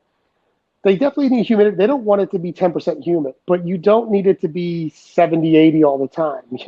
If you get a nice base of 40 to 50% and it kind of sits in there and it teeters to 30, but goes up to 70, you're good as long as it's also like staying there for a couple of days. I mean, if you're doing a thing where you got this bedding that's already dried out and you're soaking it and it's getting this high humidity once a day that's going up to 70, and within an hour it's just sucking back into the humidity and drying out and going back down to 10%, if that's what it was before, every day that's going to take a toll on it. Or, you know what I mean? If you don't have the cage set to a thermostat and it doesn't have a steady, they do really well in cooler temperatures. Like they're a perfect snake you can do ambient with. I don't. I provide belly heat, but my belly heat is set at 83, 84 degrees. Wow. And my room goes between 75 to 80 in the winter and fall. Well, winter gets a little bit cooler, but like right now, being the summer, my room probably goes from 79 to like 82, 83 on its own. I have a temperature set. I have an ambient room, but the heater almost never kicks on. So it goes between 79 to, I would say, like 83. So the hotspot probably rarely even kicks on in their racks or their cages. So Right on. they don't need a lot of heat. That was another reason why they had a bad reputation back then. Everybody was keeping them at 90, 95. So they don't do well when it's hot. They get very agitated. They're moving around. I mean, almost all the time where the heat is in my cages, they're almost always off the heat. The only time I ever encounter them on the heat is really a gravid female. That's almost it. It's very rare I ever catch them on the heat. So, so I think they can do well in a variety of temperatures as long as it's somewhat stable. It can fluctuate a couple degrees, but if it's huge swings or you got an 89 hot spot and the coolest they can get is 83, that's probably not going to do that well for them. You know what I mean? Probably not bad, but I think they want to be cooler in general, or at least have a good amount of time to cool down for the day. You know what I mean? During the day, they could be a bit warmer. You definitely don't want an 89 hot spot, but if it was like 86 on the hot side and it got 82, 83 on the cooler side, as long as nighttime it's cooling down even more, at least letting them get to 80, you're probably going to do well with them. But they, it's just weird that way. Then, like I said, from the humidity, people pushing it, they keep them too wet. Too wet is definitely worse than too dry for them. Soaking them gives them stomach problems and or belly problems. They let scale rot, Mm. push more. It's a nightmare. So it's just a very unforgiving snake. Like I said, it's not rocket science. It's not the most difficult thing. I might have made it sound more difficult than it is. It's just they're not very forgiving. And like I said about them, if you have to work with them or you mishandle them, they're very high tension, spastic, nervous snakes. For as big as intimidating as they are, it's like if they were a person, they're just that very insecure muscle head dude. You know what I mean? Like you can't joke with them. They're going to be sad. Um, yeah, if you do something wrong with them, they don't forget. Like I said, it can be very tough. That if you think something's wrong with them, if you got to grab them by the head and check in their mouth, I mean, they're going to be very defensive, and that stress just kills them. That's Wow. yeah. So yeah, I mean, I've noticed that you see them in most pictures where they're out and they have that kind of cocked, look to them where it's like I'm not comfortable with what's going on right now. They seem like they're just out of their element when they're taken out. That's kind of their natural. I do agree. There are a lot. I mean, they can be very good for pictures because when they're nervous, they will sit completely still and they're just ready to spring load at you. So it is a good time to get pictures if they're really nervous. But even their natural positioning, they very much are just kind of like circled up and their head just sits in the middle. So they kind of naturally do have that S look to them, and they're not always nervous. I mean, if you see that head raised up like side, off the thing, and you can in pictures you see a little bit of a tongue flick. Usually that means they are kind of wound up and Yeah. worked up. But yeah, and for some reason they don't like they don't like to be huddled over either. I mean, if you were to have a nervous one, putting them on the bottom might be the worst thing for them. You want them mid body, or it sounds crazy, almost like if you had a cage up high and a cage down low, it'd be better up high, even though you would think not, because your appearance over them, definitely even a calm one, just gets a little bit shook. I don't know what it is. I know what it is. They think you're going, grab them and kill them or eat them. But Sure. yeah, they don't like that, you towering over them. And that's why I think cages can be bad for most of them, because if they're not worked out, they're not tamed, they're not comfortable. The reason why rats work so well is when you pull them out, you can get behind them without them like following. They do get tense, and as long as you scoop them up and get them out, they're pretty decent. But when you got a cage and they're kind of worked up, you're diving in there. You're going in. There's no way to get behind them. They're facing you, and they just see hot hands or hot arms coming in to get them. It really gets them going. Hmm. So for this individual, would you recommend substrate or paper? Substrate. They love substrate. They love to burrow. They love to be down in it. It's good for the bathroom. You know what I mean? Even if you're down there every day, it grabs it. It's easy to spot. Not easy to spot clean. You're cleaning a big spot if they go, possibly the whole thing. But I feel like they will settle in more uh, with substrate that they can burrow in, which I think. I mean, now it's cocoa chip is or just some kind of what's the other stuff? The cocoa fiber they Yeah, like. That's yeah. even soft. That's probably even better. It's softer. I use cocoa chip that's mixed with a little cocoa fiber. I feel like the fiber they can burrow down easier into it. The chip, it's a little bit tougher. Sphagnum moss, if you can afford it, costs a ton of money. They love that. I keep babies exclusively on that now until they have their first shed. They just get in there. They love that. I mean, It hell, if you seems want, like they do really well with leaf litter. It seems like leaf, they love that. yeah, if you can afford leaf litter or find clean leaf litter, yeah, they would love to burrow under that. But I mean, leaf litter cracks and gets crunchy, and it probably dries out pretty fast. So I And think if it most doesn't, it's probably moldy. moldy, yeah, it gets mold quick. Paper can work fine. Paper's easy to monitor that what's going on. I like paper for that reason. I like paper the most because it is cheap and inexpensive. You could see what's going on during breeding season if a male's dragging its hemipenes or anything like that. If there were to get sick or you have a sick one, it's easier to tell because the general problem they ever have is an upper respiratory infection. You will get like things on the clean paper that look like grease spots. And sometimes it could just be anything, but if you run your finger, if you wet your finger a little bit and run it over that spot that looks like a grease spot and it's slick, it generally means they have fluid coming out of their nose or their mouth, and it might mean that it's early signs of a respiratory infection. So that's like easier to catch. And to be honest with you, it sounds crazy, but you know, bedding, whatever you're using, like a substrate, covers up the smell. I want to know when they go to the bathroom more. So like I have a lot of things to go through. I can't go through them every day. But if they have paper, you could see it easier and smell the general area earlier, so it's easier for me to get to it. Like I've had them when they're on paper, if they were to take a rat and not eat it, I know the next day when I walk in the room instantly. I'm like, oh my God, what did not eat? Yeah. On bedding, I've been on, you know, I've fed on a Friday and came home from a long weekend on Monday and went in my room and not cleaned that one tub or that side, and went in the next day and I still couldn't smell a dead rat, and there was a dead rat in there that wasn't eaten. So the bedding covers that smell up. You know what I mean? I mean, sometimes it's so strong it will go over that, but I've had a couple of them that will, some reason they do that. I mean, a lot of snakes do that. They'll take, like they're going to eat it, constrict it, and then they just leave it alone. So that happens once in a blue moon. So you said you prefer gradient for them, right? Over ambient? No, ambient. Ambient's the best. But I do use belly heat on my rats to give them a temp gradient. But gradient, that's what I thought you meant. Like, I'm thinking heat panel and all that stuff. Yeah, like I like to use a gradient for them. There are people, I know Keith forever did ambient and had tons of success.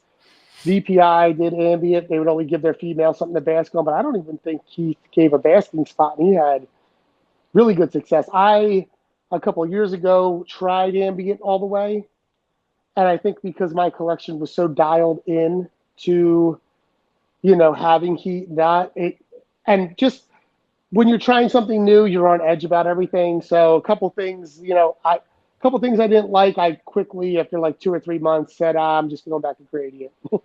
You know, the ambient way is not for me. Plus, my room has too many animals to just do ambient pretty much. But the stuff that is in my room fits them temperature barometers. So. All right. So, and then you said with that gradient, you want like a 78, 80 degree cool side, and then like a 85, 86 hot spot. No, it could be 85, 86. I think the sweet spot is at 78 to 80 cool side, 83, 84 hot side. That's where I like it. That's where I've always had a lot of success with them. And that keeps them a little bit more chilled out and not all tense. It's not just that. I mean, they still can be. Like I said, their disposition can be that way. But I feel like when they're hotter, you have less of a chance of them calming down, or even a calm individual will be wound up. You'll see them swirling more, moving around more. They're trying to escape that heat. They just do not. I think the biggest difference of today's hobby compared to, you know, the 2000s when we were talking to the early 90s is what we know about temperature now. I mean, back then it was like a staple. Everybody you need a 90, 95 hot spot for this reptile. They like it hot. I think now, I mean, most pythons and boas do really well in, 70s with temperatures being, 83 to 85 degrees. Yeah. You know what I mean? I mean, obviously like boa constrictor, BCC, they need a better hot spot, but I think they do fine in a 77 degree cool side.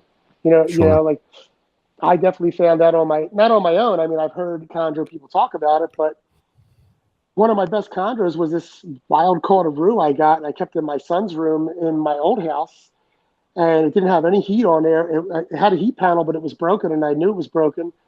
It would get to be 63, 62, 63 in that room, and the thing would still eat, never regurged. As soon as I moved it into my new house and put it in a temperature-controlled room, it died like 5 months later. Whoa. It was doing great in the 70s.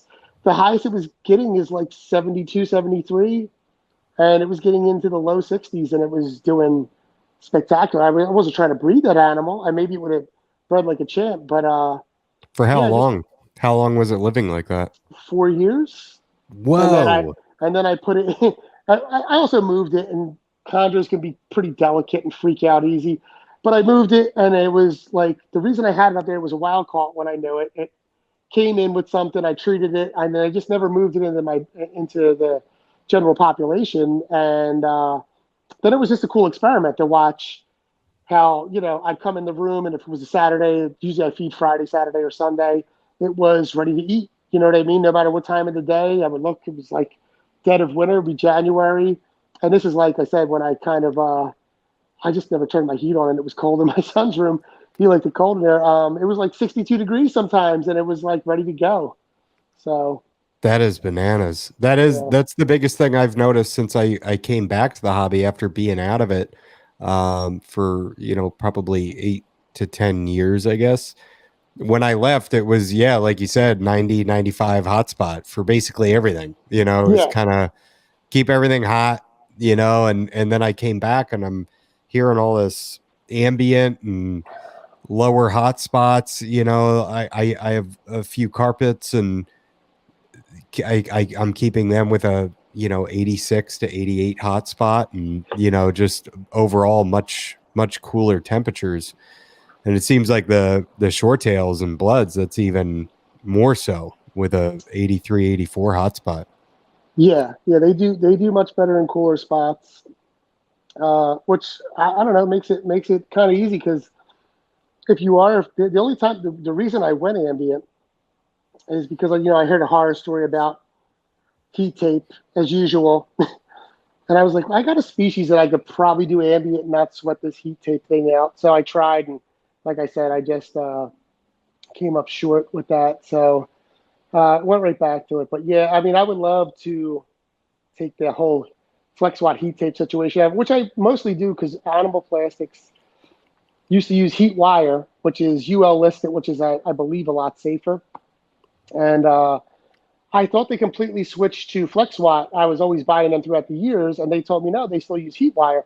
So I only have a couple racks with FlexWatt on there, but FlexWatt scares the hell out of me. So Yeah. I do get scared. And then from hanging with the Morelia guys, when I really got in good with Eric and Owen was just really with all the Morelia guys through Carpet Fest, and at Tinley, I was in Carpet Row for a couple years.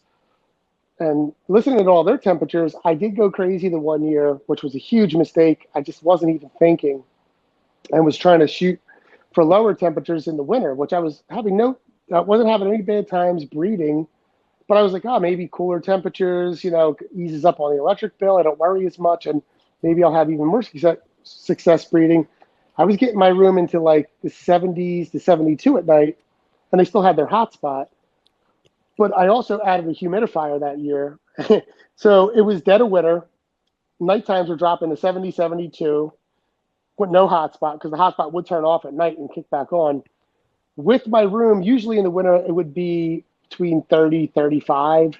I had it like getting up to 60, 70. So them low temps with that high humidity was a recipe for a respiratory infection. Mm. So I had a ton of ovulations, and as these females were ovulating through all the stress of that, I had a couple things just go into deep respiratory infections, and it was a nightmare of a season. I mean, like I got good eggs, but I was treating so many things for respiratory infection, and the only thing that I changed was lowering them temperatures 5, 6 degrees at night, cutting my hotspot completely off, and the humidity was super high. So yeah, high humidity, low temperature is a recipe for that, and I wasn't even thinking of it. And I'm going, man, I love where my humidity's at. I got the temperature exactly where I want it. And then someone said something out loud, and it kicked in. I'm like, that's it. That's got to be what's really doing all this. So Yeah, I had a RI back in January, and I'm sure it was from the same thing. Just yeah, snake was in shed and looking kind of dry, and I'm like, well, missed it a little bit, and at night it's getting too cold, and it's such a bad combo, wet and cool. yeah. I mean, like I said, it wasn't even the air was wet because the cage was Sure. relatively dry. But yeah, bad combination for it. But like I said, yeah, that's a good for if you're keeping it as a pet. Make sure you watch your temperatures. Try to keep them steady. Don't sweat the humidity. And definitely, if you are sweating the humidity, air more on the dry side than the wet side. If you're soaking the animal and it's constantly wet, it's not a good thing. And the other big thing on them, I should mention, fresh water. These animals drink a lot and right away. Like, so as soon as you put a bowl of water in there, they are in it. Like, you can hear them and they're breathing. They breathe so heavy, they're blowing bubbles in it. You hear like, you really do. And they're guzzling that water, and they're very picky about their water. They will not, if the water's been in there 2 days and you think it's clean and it even looks clean and they're leaving it alone, it's probably dirty. And if you could see that it's dirty, they're definitely not touching it. And they definitely like to be hydrated. Wow. So fresh water daily it's not an option to only give them water twice a week or once a week. You got to be in there. I mean, the least you can do is go down there and give them water every other day, every 2 days. Just, you know what I mean? Clean that dish. You can't even just pour water in there. You gotta clean the dish out. Where if you can afford the plastic tubs, always giving them plastic tubs. But they definitely are big on drinking fresh water. Wow. So would you recommend now, do you temperature cycle for breeding purposes? Yeah, well, yeah. So my room, obviously, being on the East Coast in Philadelphia, my room naturally will, no matter what I set my heater for in that room, the temperature naturally swings, the humidity naturally goes. I do have a humidifier down there for the winter because it does sometimes get, January, February, if you don't have a humidifier in there, it's, 10, 15% humidity, which is Oof. just dry. None of the animals in that room do well in low humidity like that. So I just put it on enough to where I can get it at least to 35, 40% humidity. And yeah, temperature cycle. Uh, I will drop their hot spots even in the winter time. Like I didn't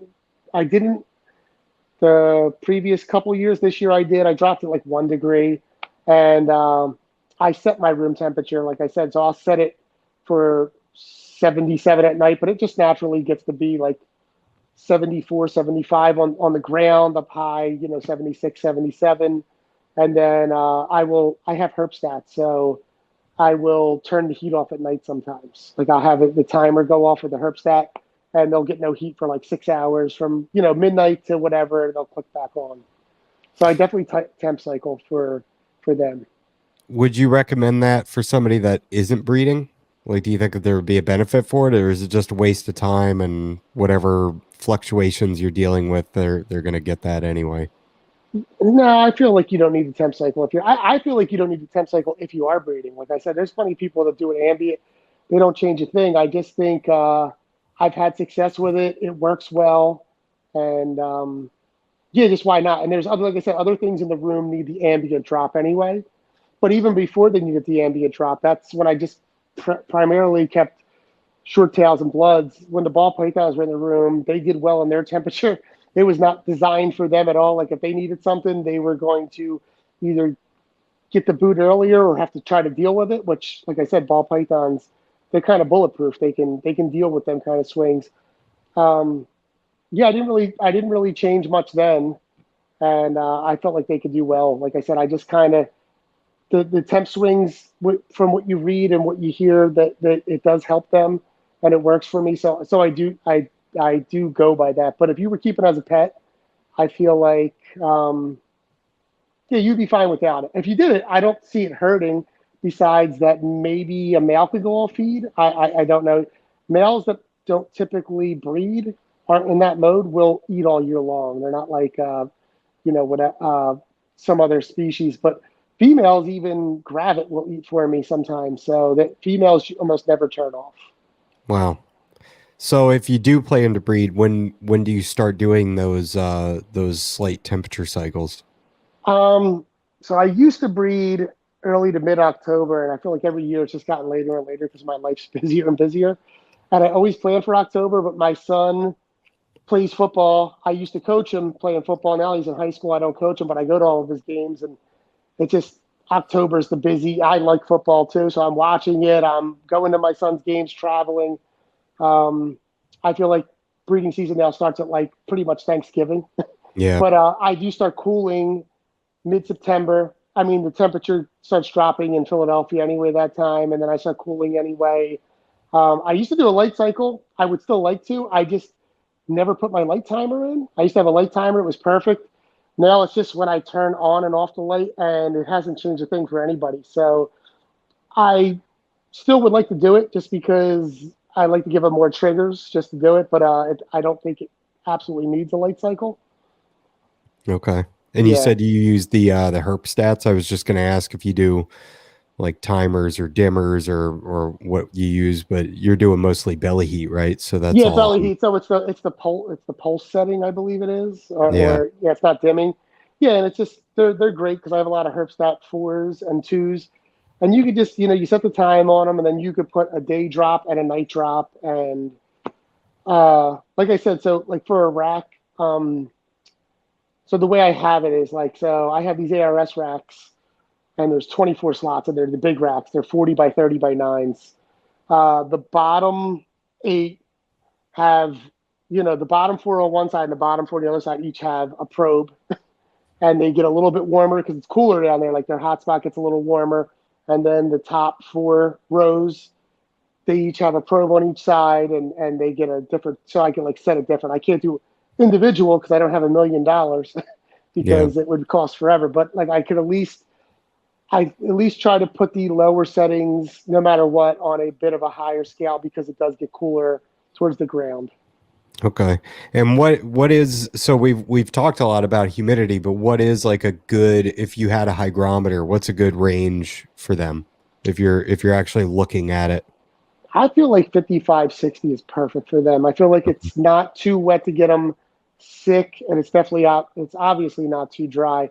I mean, you'll see things where they do best at 75, 80. And if you could keep it there all the time and maintain a right temperature, if you were doing an ambient, never doing a drop in the winter, great. But I think the higher up you get with humidity, the swings kind of put them through hell. Like even if it's not health wise, which is generally not always, it could just be shedding. Like you would think for as good as the humidity is sometimes, they definitely are not an easy species that shed in one piece all the time. A lot of times they will have a full shed, but it's chipped up all over the place, or Hmm. will have a little bit on their dorsal because they're so big. Um, so I don't know. I found when I can get it higher, like into 70, 75 and keep it there, it's not as good as when I get a 55, 60 steady. I think like a 55, 60 steady. But like I said, I've had plenty of times where in my old basement before I got a humidifier, it was able to keep between 30 to 40% humidity down there in the dead of winter. And I mean, once in a while I would see it drop dip to 25%. It worked pretty well. It wasn't a problem. So as long as it's not a constant 25, you know what I mean? Like it's all Yeah. the time. It's changing. So, but I do suggest you try to keep a 40 to 60%, uh, 40, 40 to 60% humidity would be the Okay. best. All Yeah, right. And the more you can tighten that up to 50, 60, probably the better. better. Yeah, but like I said, I think people's biggest downfall when they're new to it, or read too much into Google or just basic care sheets, or see a post that might just be a new person, they focus on that humidity because in the wild they are. I mean, they're from Indonesia. They've got that. It's a constant 85, 90, 100% humidity over there, and I feel like in the pet trade, it's been said that they need between 70 to 80% humidity, and people drive themselves crazy trying to maintain that, and it just gets wet in there, and it just I mean, warm and wet, just it's a cocktail for all kinds of things that go wrong in there. You know what I mean? So it's just a nightmare. Yeah, and 85, 90% humidity out in nature, you have airflow. That's the big Airflow thing. and yeah, natural. They're wild type animals. They're just built different. They're able to fight things. I think people need to pay attention to that a lot more in the hobby too. It's a lot of I want to keep things so natural, and I want it to be as close to wild as possible. I mean, for the most part, we're keeping captive bred animals that were bred generation after generation. While they're not, while they still have things from their wild counterpart, they are pretty far apart from their wild counterpart. You know what I mean? Like, Yeah. there's a reason why ball pythons in the 90s and 80s they were like a throwaway pet because they were getting them out of the wild. You couldn't get them to eat. You didn't know what to do with them because they were whatever. And then even when people started producing them in the 90s and 2000s, there would be people struggling to feed them that were putting in time, whether you needed to do live or that's where African soft furs came from, or hamsters. Now they're so far brought along, you lay a rat pup in there, a frozen thawed rat pup, and you get a whole clutch to eat. So, Yeah. I mean, I just think there's a lot of times people don't think about what they're saying about how natural their animals. I want to keep it natural, and I don't think they realize they have it's the 20th generation python that they have, so it's a Yeah. little different. Yeah. Yeah, especially yours with the coloration and everything. You're not going to see anything like that out in the wild. No, and their attitudes definitely change. It's not that I just know more about what I'm doing, but when I first started, it was tough to feed some of these things doing the same methods I was, just because they weren't as far. They were coming from, maybe they were, F3s. They were third generation animals, fourth generation animals. Now generally you're buying a golden eye or an albino blood python. You're talking, 10, 15 years brought along. They've been captive bred for a while now. So Yeah. things change when that happens. So with that humidity, that 50-60%, how are you maintaining that? Misting or Summertime, no problem. It's actually higher than that naturally. I don't okay. know why my basement just gets very humid. It's actually why I switch to bedding on and off. I find when I do paper in the summer, some of the tubs get so wet, even with the ventilation I have in there, that I will get mold quick and it just never dries up. So I use bedding to sort of calm that down so the whole tub isn't dripping wet. Um, but yeah, wintertime it could get, I think without any supplemental humidity down there, it would be, 15, 20%. So I got I forget what the brand was. I was using a Honeywell for a while. It was a pretty big Honeywell warm mist humidifier. Just put it in the middle of my room, plug it in. The pain in the ass part about that is you got to make sure you're filling it up on time, because it Mhm. can, there was one that was so good in my old house that even the low setting I put it on, I guess because my room was pretty good and it was just catching dry spells, but I would have to put the humidifier on low and on a timer. It couldn't even Oh just be wow. on low, and it didn't have like a humidity setting. It just had high, medium, low. This one I bought now, I got from Amazon. I think it was like $80, and it has a humidity setting, which I don't think it's that accurate. I have thermometers all over the room that have temperature, humidity, and I would line them all up to see if they were accurate, and they are pretty accurate, or at least they're all reading the same thing. And whatever I set this thing to, so I always set it 5 to 10% more than what it is, because if it says the room is 60% of what I'm trying to get it to, the room's really like 50 or 45%. So I'll set it to 70 and all that stuff. But this one automatically kicks off when it reaches a certain point, and when it runs out of water, it has an automatic shut off so it doesn't heat up and do something bad. But yeah, the pain Yeah. part about that is I have to go in there at least once a day. Like I said, I go in my reptile room once a day usually anyway. But if I'm on vacation or doing something, that's the pain in the ass part of like making sure I got to get down there to fill it up on time, because it only has a day in it, with the size tank it has. Yeah. So that we kind of already touched on this, but how often do you change your water? Yeah, every other day, every 2 days at the most, I try. I mean, That's uh, incredible. yeah, it's at least it's 3 times a week probably. If it's 2 times a week, it's because I was doing something away and I didn't have anybody come over to help water stuff. Like I said, if I go on vacation or do anything now, some of my friends used to. They're not reptile people, but they used to be into it a little bit more. Like they thought what I did was cooler, but Hmm. now they're all just like got years above it. They're afraid, so I really just have them come over and show them how to use the hook and a glove if they need it, if they're afraid, and just go in and get them water bowls and clean it. So, like I said, when I went to Australia to go herping with everybody for 10 days, and that was huge and stressful. I basically just had my buddy come over. I was like, you just got to come over once every 3 days and just do the water. That's all I need you to do. I put everybody on bedding and prepared everybody. I'm like, if something's a huge mess, do you think you can clean it? And he said, yeah, unless it's the retic. And I was like, Yeah. that's understandable. I set the retic up for, it should be fine. So yeah, Right on. two, Um, two, 2 to 3 days. okay. How do you what are you using to sanitize your water bowls? Yeah, I'm just doing. So I have the chlorhexidine spray, like I use that to lute it. Really, I'm doing for years. I've been doing I like the Clorox wipes. I wipe it down really good with that. Put a little. Sometimes I use a little bit of the Gojo soap because it got a little grit in there to clean it out, and Yeah. then it's really rinsing them. So I'm old school. I rinse water bowls. I don't.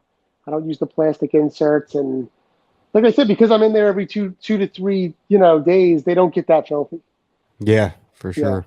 Yeah. But I make sure like I said, they really do want their clean water. If you try to do the old like dump and just fill up again, you'll notice they're not over it. If you clean it, I mean, they chase that. It's like they smell it and they go over there. They're dunking in it. So they Hmm. definitely gulp water. What how important do you think a day-night cycle is?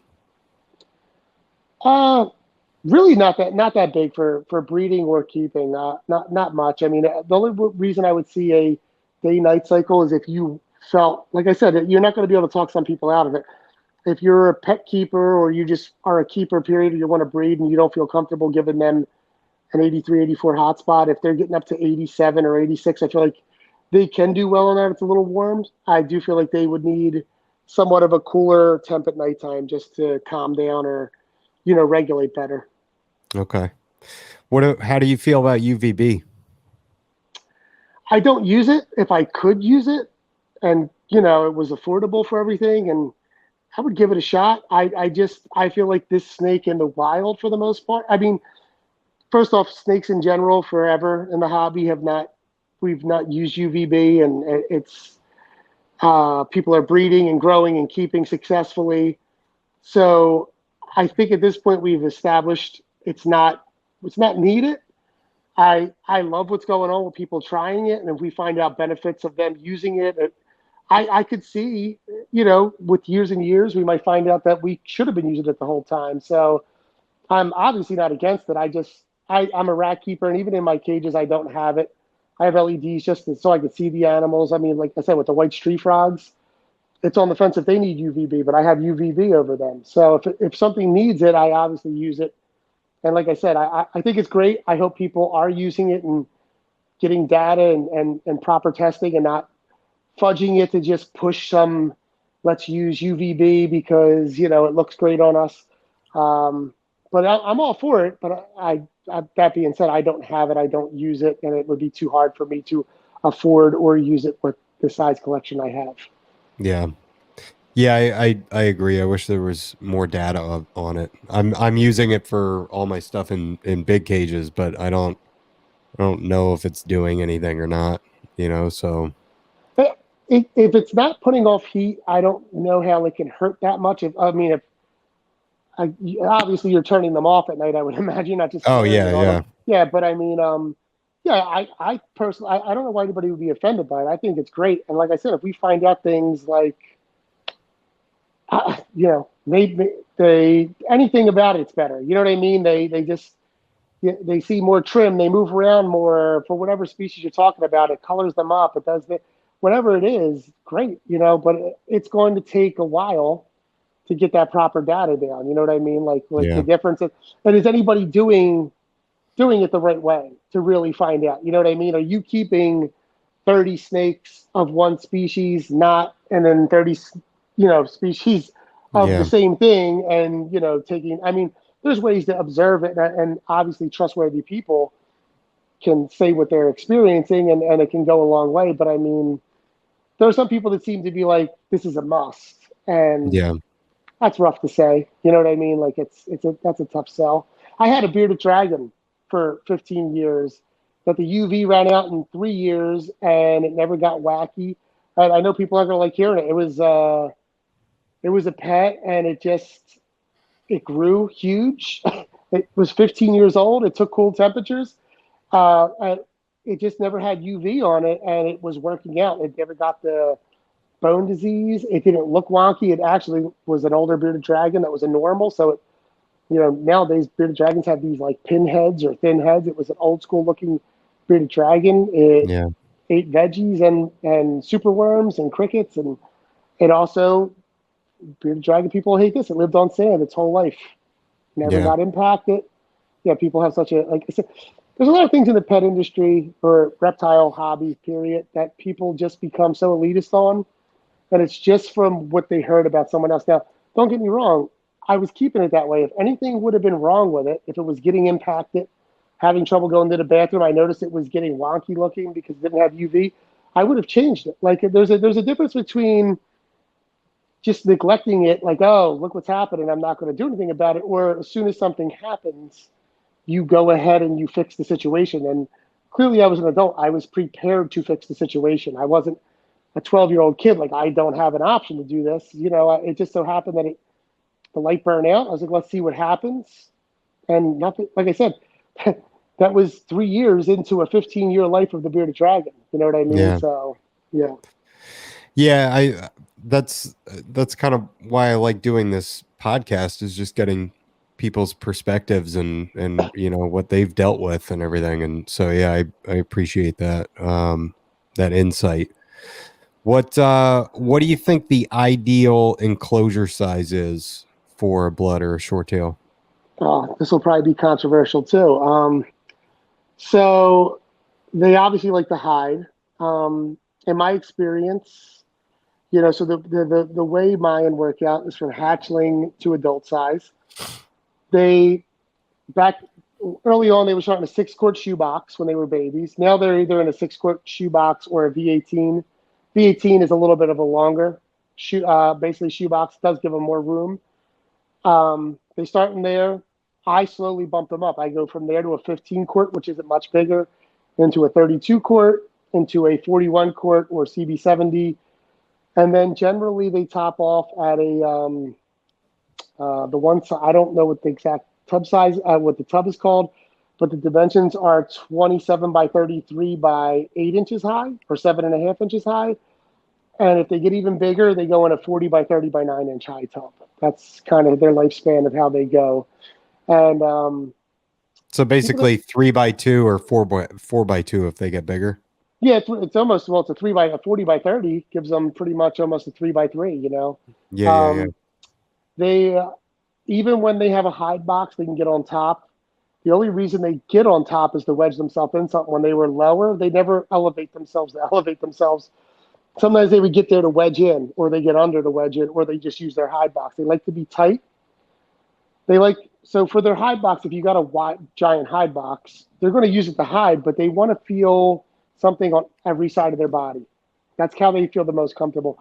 For a long time in the wild, you would read, there would only be little paragraphs. There wasn't much written about them in the wild, and people just forever would just be like, oh, they're basically a swamp snake. They're always near water. They're in the swamp. They're burrowed down in wet leaf litter, or they're just.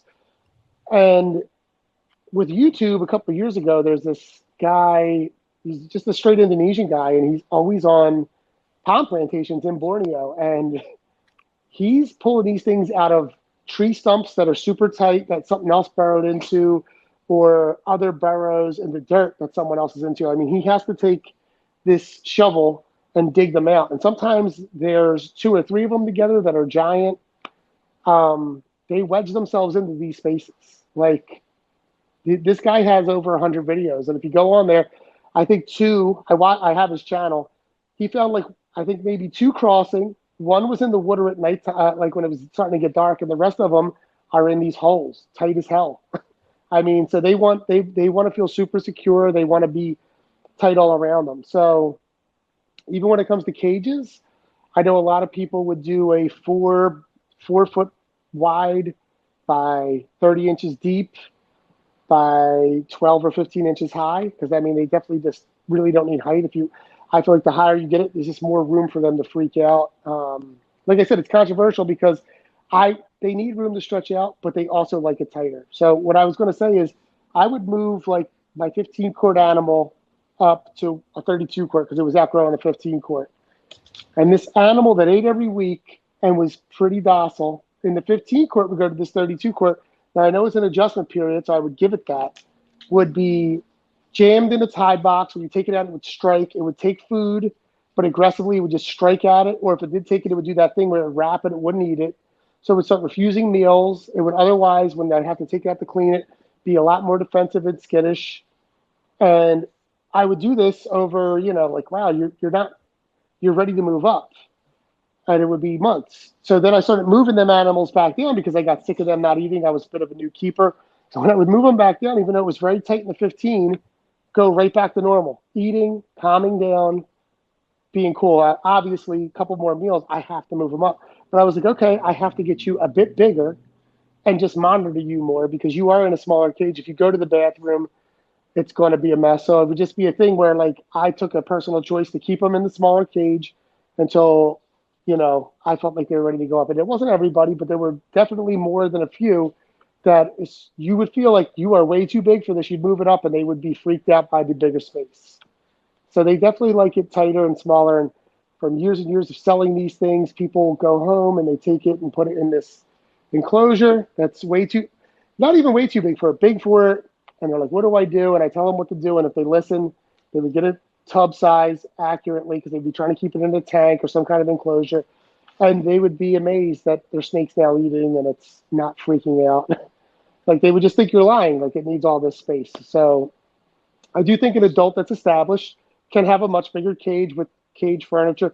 They trash cages. They go to when they do decide to go to the bathroom, it's a mess. So, I mean, doing a bunch of live plants, they're just going to knock them over.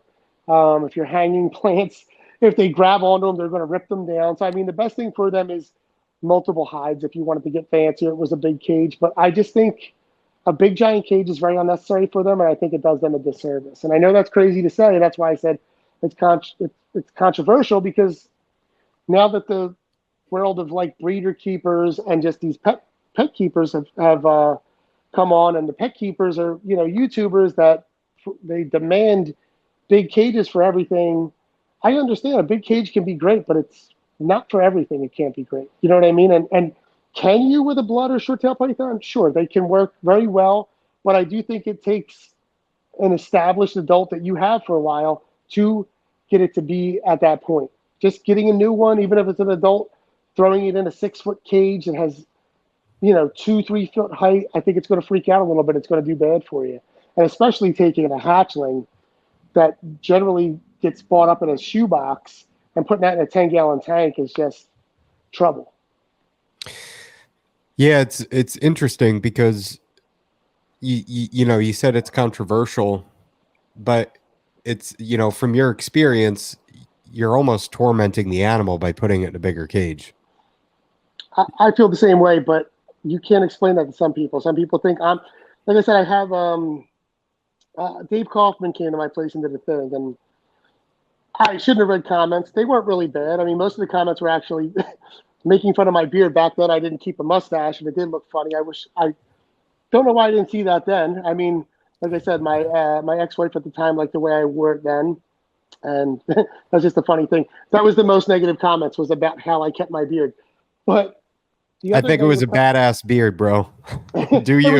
It was just beard without the mustache. So people were like, "Oh, I didn't know the Amish kept snakes." It was funny. I enjoy busting balls and doing all that stuff. It was just funny, and my son always brings it up. Bring it back. but anyway, the other negative comments, which weren't a lot, were like if I said something like, "Oh, they could be defensive." There was like people like, oh, "I'd be pissed off too if I was in that small of a cage." Way too small. This guy's doing it all wrong. And they would I couldn't comment on YouTube, which I'm glad I couldn't, because why even do that? But there were people like, if you watch the video, he explains what's going on. Just open your ears. So there are people that I have no idea who they were sticking up for me and saying, you're not like, you're just seeing and you're not listening. And they could have been listening too. It doesn't matter. Just people will openly comment. Like when I used to bring people down my basement that never seen snakes, most people would just say amazing, but once in a while people would say, why tubs? Don't they like these big enclosures and they need like tree branches and everything? And I've never had anybody rebuttal with me after I explain what's going on. And they would say, oh, that does make sense. Like on these nature shows, you don't always see like a big python in a tree or something like that. They're always on the ground, or someone's going into a hole finding them. So you just think they want to be by like a waterfall hanging off a tree, And I'm like, yeah, that's not that's not the majority of snakes. You know what I mean? Like it's not how it goes. Yeah, like you said, they're crammed into a tree stump. Yeah, I mean, even green tree pythons. People, I mean, the way what do you want to picture a green tree python? You want to picture it's on this high branch over water in Indonesia or Australia. You want to picture that, and then you see the couple of videos of people finding them at nighttime, and they're on a branch 12 inches above the ground hunting. Mm. You know what I mean? They're not even, I mean, not to say that they're not high in the trees, but they're, you know, it's not always what you imagine it is. You know what I mean? So for people that just, like I said, it's just, and there's a lot of pet tubers, and I don't want to try to crush them all the time. And I think pet tuber is even a negative thing. I'm not trying to be negative. They just seem to, they're not as much anymore, but I mean, it just seemed to always be bigger is better. Bigger is better. People can't keep a ball python in these racks. You need a 4x2x2. Sure, you can keep one in there and they can do well, but they do very well. I mean, the rack, I think, was created for the ball python. They do even better in a tub. Like, that's just what they do. Yeah, I have my ball python on a 4x2x2, and she uses maybe 10% of it, and 10%.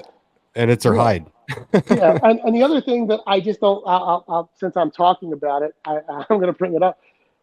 I just don't like the accountability because you could do it with anything. So like when they show it, like someone will be promoting a 4x2 that they need it. Look at all of it it's using.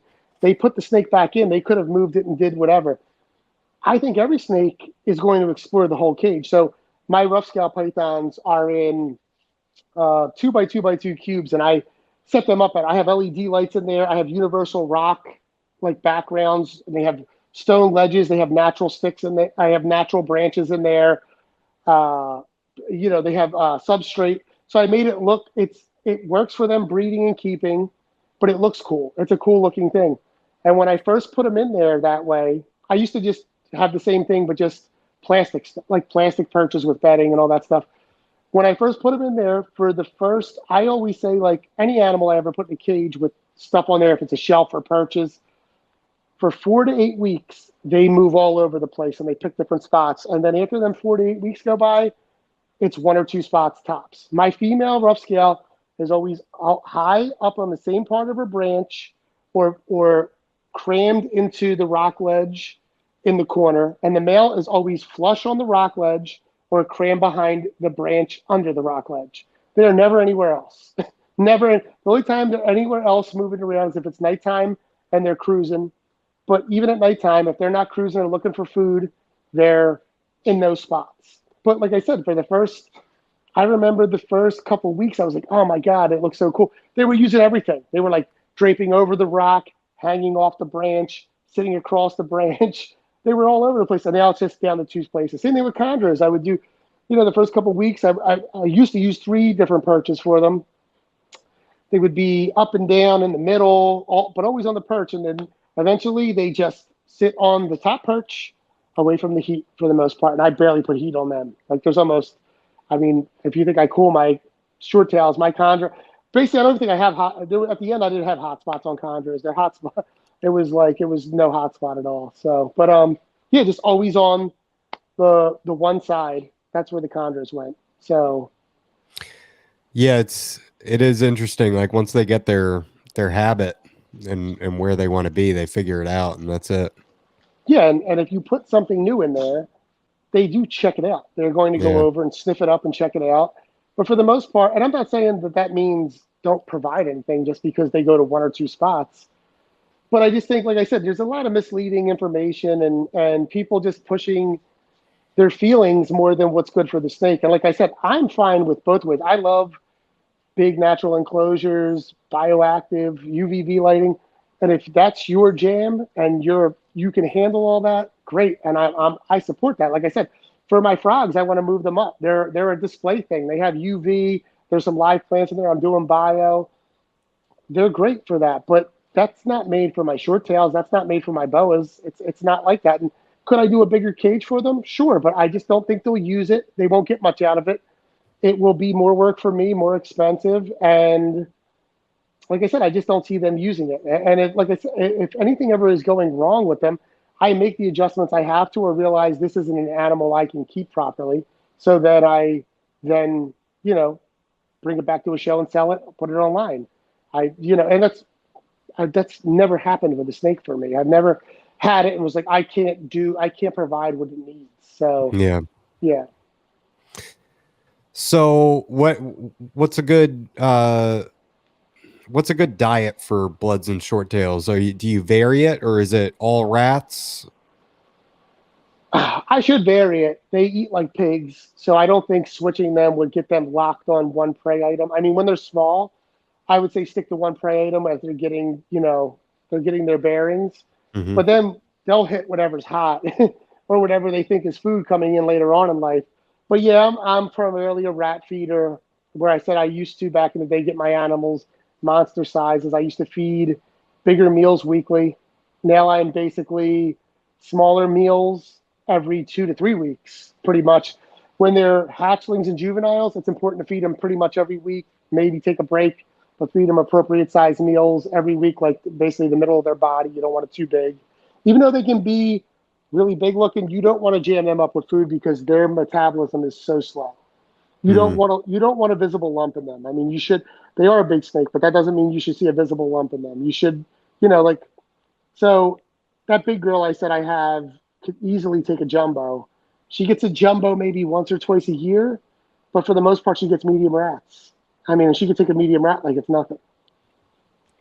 Right on. So they're getting mostly rats. So the first, what would you say, like 1 to 2 years, or their first year they're getting once a week?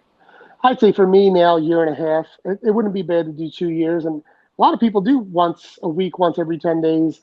I just did more once every 2 weeks, and then, like I said, when it comes down to what I decide is breeding, I start hitting my females weekly, maybe bump up a couple meals come late July, August, and then back them down when it gets closer to October. Maybe give them their last couple meals, and it could be skipping, but make sure they got good fat reserves and all that stuff. I don't think feed cycling is an absolute necessary thing for them, but I do think the way I feed now, I do feel like giving what you're going to breed for the season some more attention with meals is a better idea. But otherwise, if you're doing a pet thing, after a year and a half, 2 years of weekly feeding or at once every 10-day feeding, I feel like you could, for an adult, give it, two medium rats a month, maybe a large rat and a medium rat here and there every yeah take 3 weeks. Give it a large rat, give it 3 weeks, and maybe hit it with a medium rat a week later. Give it more of a break. You can mix it up with them. And do they do pretty well with a feeding schedule like that, or are you taking into consideration their body composition too? Is that a pretty easy read with them, or is it a little bit more difficult because of their bulky structure? What the scheduling them? Yeah, like if let's say you're feeding them every 2 weeks and it just looks like it's getting thicker and thicker, would you possibly push that out to every 3 weeks? Do you notice that with them? Like they have like some of them just have a different metabolism. When you're doing 2 weeks and you're doing smaller meals now, I mean, you're going to notice them putting on. Usually that's when they're adults, but yeah, if you're feeding something a little bit smaller and you're even in the 2 week thing, and if they're putting it on too much, or I mean, they have such short tails that when they start really blowing up, they get very rounded, and then the tail looks like a stinger. That's how, like, they really do. It's funny looking, I've and seen some like that. It's yeah, disturbing. yeah, and it's squishy. It's very soft, and if you push that, they'll squirt like a little bit of liquid urates out.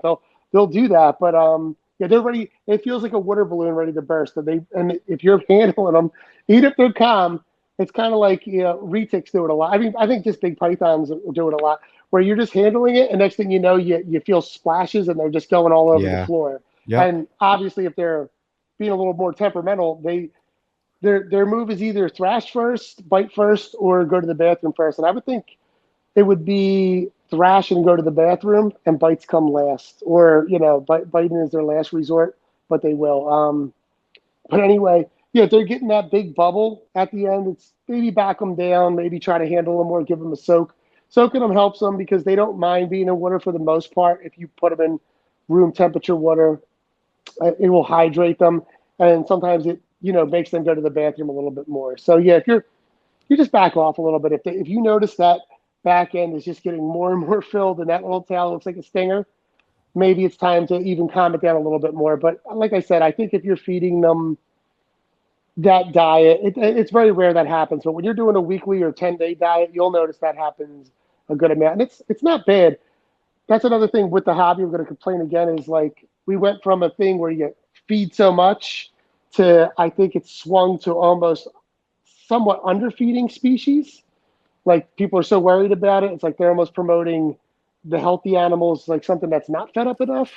Uh, these animals can be like they are naturally girthy and look fat even when they're healthy, but there is a difference to them. I mean, like a healthy blood python will widen out its body, and they have a wide, they have a wide base. But when they're just perfectly round, that's when they're becoming too much.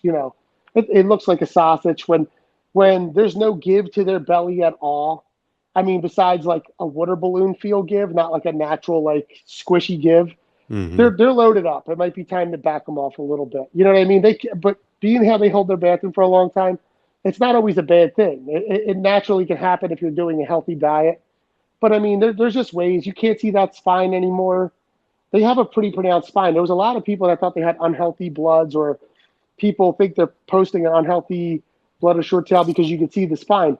Their spine is very much like raised up. Like they have a longer girthier spine than others do, or it So you pronounces should more. see that then. Yeah, you should see their spine somewhat. But if you're seeing the spine and then ripples of the ribs, that's a bad thing. That is a bad thing. So, and you were seeing that for a little bit. I feel like in the 2015, 2016, I feel like people were promoting, not promoting, but it was just felt like throughout pythons and boas, there was a lot of people underfeeding, thinking it was a healthy thing. But there is so many things that are overfed nowadays, and you know, listening to some podcasts recently, and I've known that for a while. Like, chondros in general just appear to be overfed and oversized. Like everyone thinks they're supposed to have 1,000-gram chondros when they're supposed to be like 500-600 grams tops.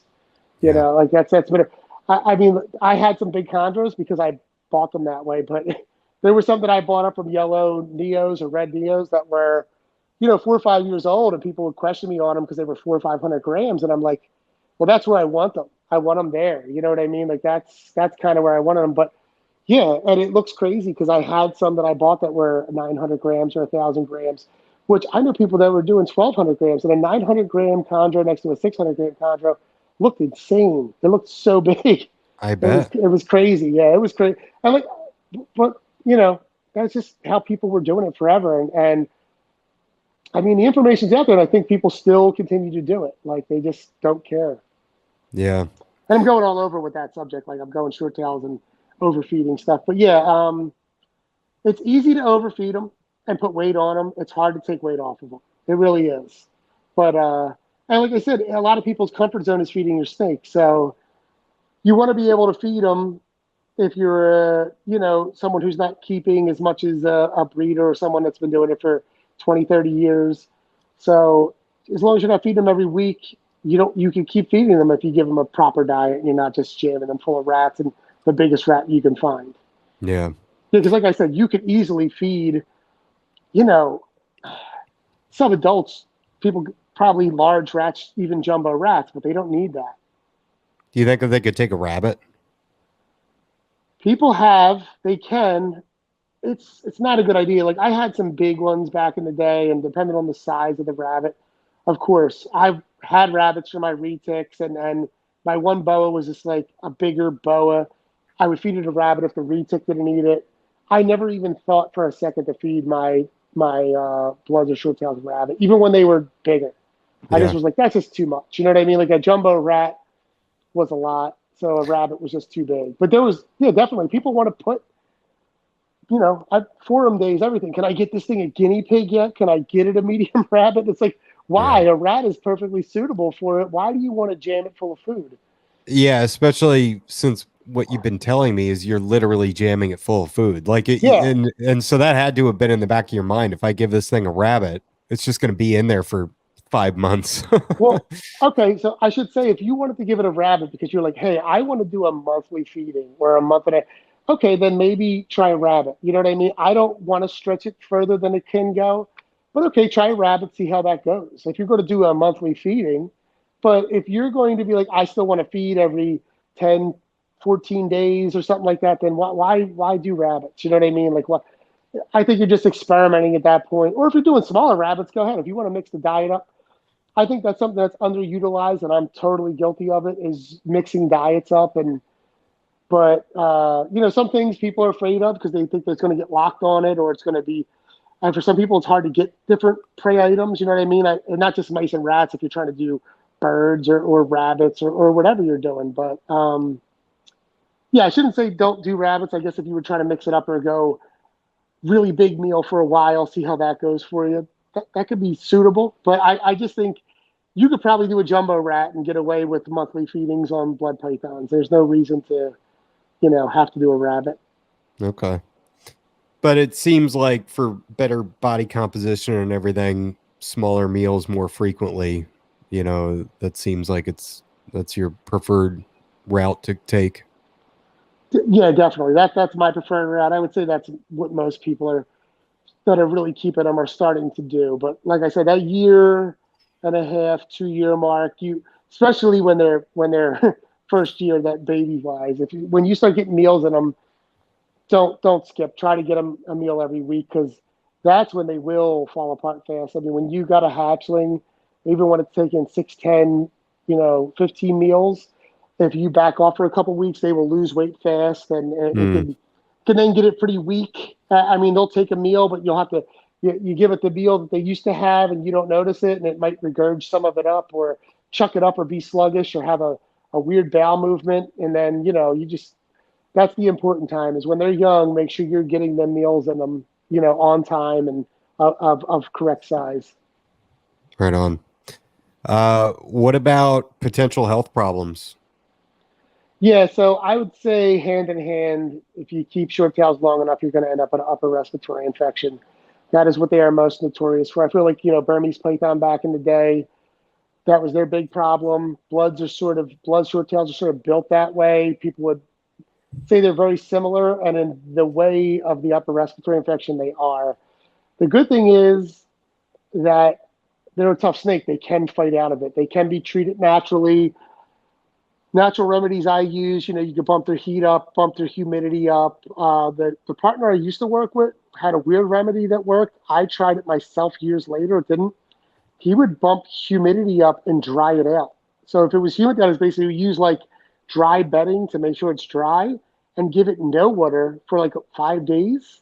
Whoa. I guess essentially drying it out. But literally, when I would struggle after I kicked out of my phase of that year and a couple of months of nonstop failing with short tails and tanks, I had one that I really cared about, and I was like, I don't want to put medication in this.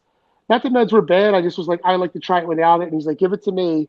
Let me try my thing. And he kicked it out of it in like 3 weeks, and I got it back. And that thing was perfect for, however long I had it, 10, 15 years. And he did it with a couple other ones too. When his brother got some, like that was their method for it. But I tried it at my house, and it was a disaster.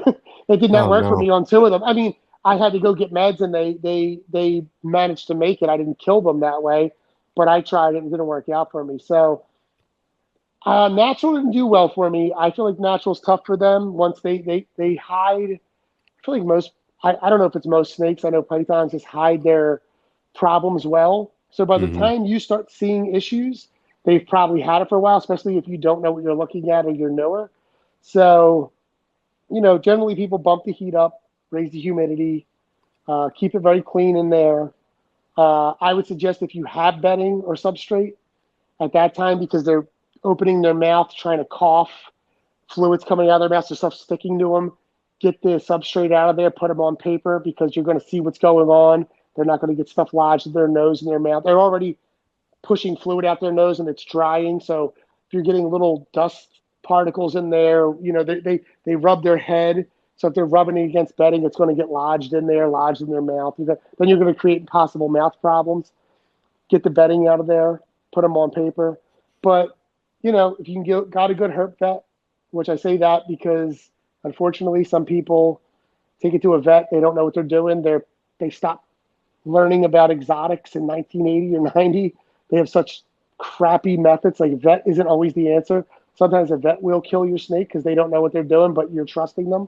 There's a lot of information online now, I feel like, for YouTube and Facebook to get to a vet, or, figure out a way to get to a good vet.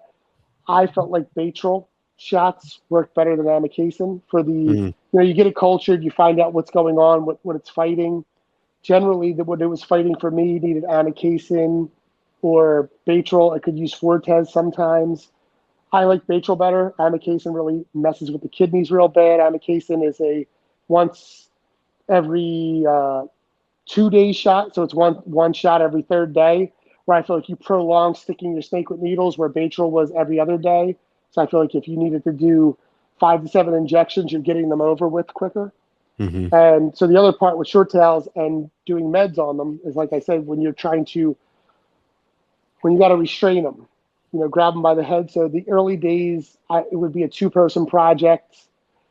I'd have to give the shot. I have to get someone to try to hold the head, and this snake is fighting. It's fighting. It's scared, and that stresses the animal out. So with the animal already being sick, and every other day you're going in and grabbing this animal for 4 to 7 to how many injections you're giving it, you're just you're doing hell to this animal. It's sick. It's scared.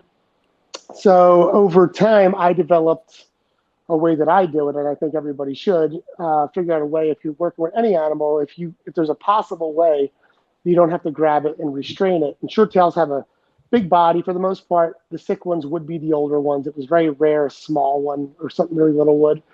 So what I would do is take this big. I found these gloves at Lowe's a long time ago, and I still have the same pair. It's a rubber material on the outside. It goes up to your elbow, and it's not even that to get. It's a great glove for if you're working with a big snake and you're worried about getting bit. But I bought it for this purpose. That it's a thick glove too, and you can. So the short tail, when you go into the cage, it's already just sitting a certain way. So if you I would place my hand over its head to cover it, and put slight pressure on the body, and find the spot I'm going to give it the injection and give it the injection. And I'd give it to him on whatever side of the body was away from the wall. So if I let it move, it sometimes would still move when you give it the injection, but it wouldn't, like, that whole time when you're putting your pressure on there, it doesn't freak out until it feels the needle. And then when it would move, I would just take the needle and lightly push the plunger. And 9 out of 10 times it worked fine. Once in a while, it would roll or kick and kink the needle, and I would waste the whole shot or have to replace the syringe. But compared to restraining it, even restraining it, it would make its body so tight, you would have to force the injection in there. And I mean, you would use a solid size gauge, inch and a half needle to try to get it in the snake, and it would not accept it in, or it would snap it off. And I imagine it would be that way with a lot of snakes that were scared and defensive. So that's the bad part about, like I said, if they get sick, they can bounce back, but if you're not doing it correctly, you can make it worse, or it could just be a bad time for you and your snake if you're restraining it and doing all the stuff in that way. So a lot of people would use a tail, I found out, just, fold up a tail, put it over them, kind of hold the tail down, and then, pick the spot and get it. But I feel like for me, that never worked because the snake would just shoot through because there was no grip on the tail, or as soon as you start putting pressure on the tail, it would, just kind of slither away. For some reason, that pressure with the glove for me, even on some of the crazier snakes, would just work. What about oral antibiotics? Yeah, that's more for parasites, which I didn't have to deal with too much of that, like giving it something like that, flagell or anything like that. Yeah. Once in a while it needed something. It's not that hard.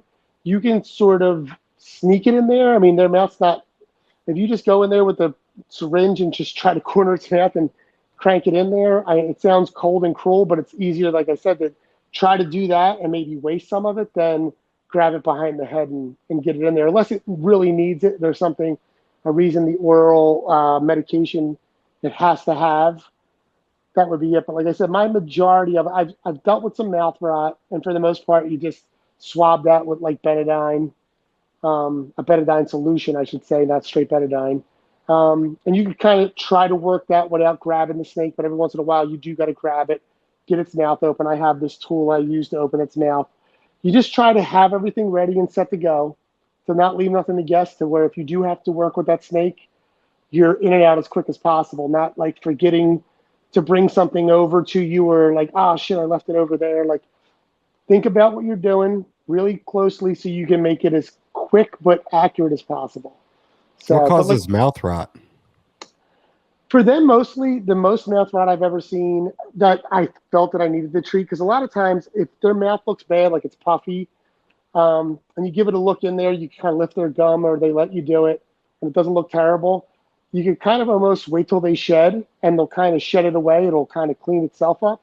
Mm. But if it's bad, it's a lot of times it would be males swirling for breeding season. Males during breeding season, when they're ready to go or they're not getting the attention they need, you'll see if they have bedding or even paper, you'll see all the papers in the middle kind of bunched up, and Mm-hmm. all the corners of your tub or cage you can see all the, because they just put their head and they do this, that shake thing. I don't know if you ever see them digging corners. They will also do that all short tails or male or female if it's too hot.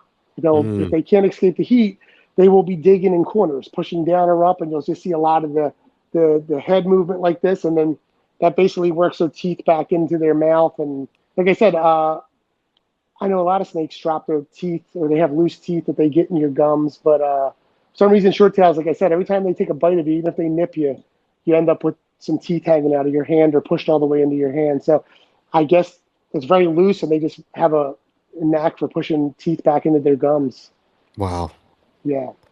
So RIs, that's basically the only health issue that you might have to. It's not the only one, but I venture to say if you keep a short tail long enough, or 5+, you're going to see them. And then there's the whole Nito issue of everything getting Nito, and there's a couple people thinking that the bad species with our eyes, they included berms and talked about short tails, that possibly this was a Nito virus type of thing, and they're not as prone to upper respiratory infections as we think. The reason I have trouble buying that completely, I'm not saying that Bloods and short tails didn't have a Nito virus, is because apparently from what I know, and look, my knowledge of Nito virus is kind of dated from the whatever, meds didn't work on Nito virus. So you could treat it all you wanted, and meds fell short. Like there wasn't any kind of medicine you could give it to dull it or whatever. And the reason why I think it was a definite upper respiratory infection is because, you would take it for a culture, you would see what it was fighting. Not to say like they couldn't have caught Nito in that culture because they weren't testing for it, but you would get the antibiotics, you would use them, and then in a couple of weeks it would clear up. So I could see if it was recurring. And like I've had that. I've had a couple of short tails that had recurring respiratory infections that would hit that part of the month, and it was just like, man, this thing it gets a chronic respiratory infection. It goes away all year, it doesn't show it, and then it gets it. But I would always treat it and it would go away. Now maybe it was treating and just running its course of going away if it had a nitovirus, but there were definitely some that had a bad looking upper respiratory infection. I would treat it and I wouldn't see anything ever again, or I wouldn't see anything for 5, 7, whatever, how many years. So Wow. All right, cool. Well, that concludes our care guide for blood and short tail pythons, so I appreciate that. Awesome.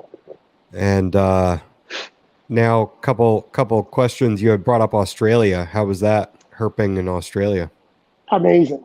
It was amazing. I went with Eric Owen, Keith, and Rob Stone. They do trips a lot. I wish I got to go on more. They got one plan that I just can't make. I'm definitely going to go on another one, but my dream is definitely Indonesia, but I'll talk about that later. The Australia trip was awesome. We did Brisbane, Australia. We found a lot of species.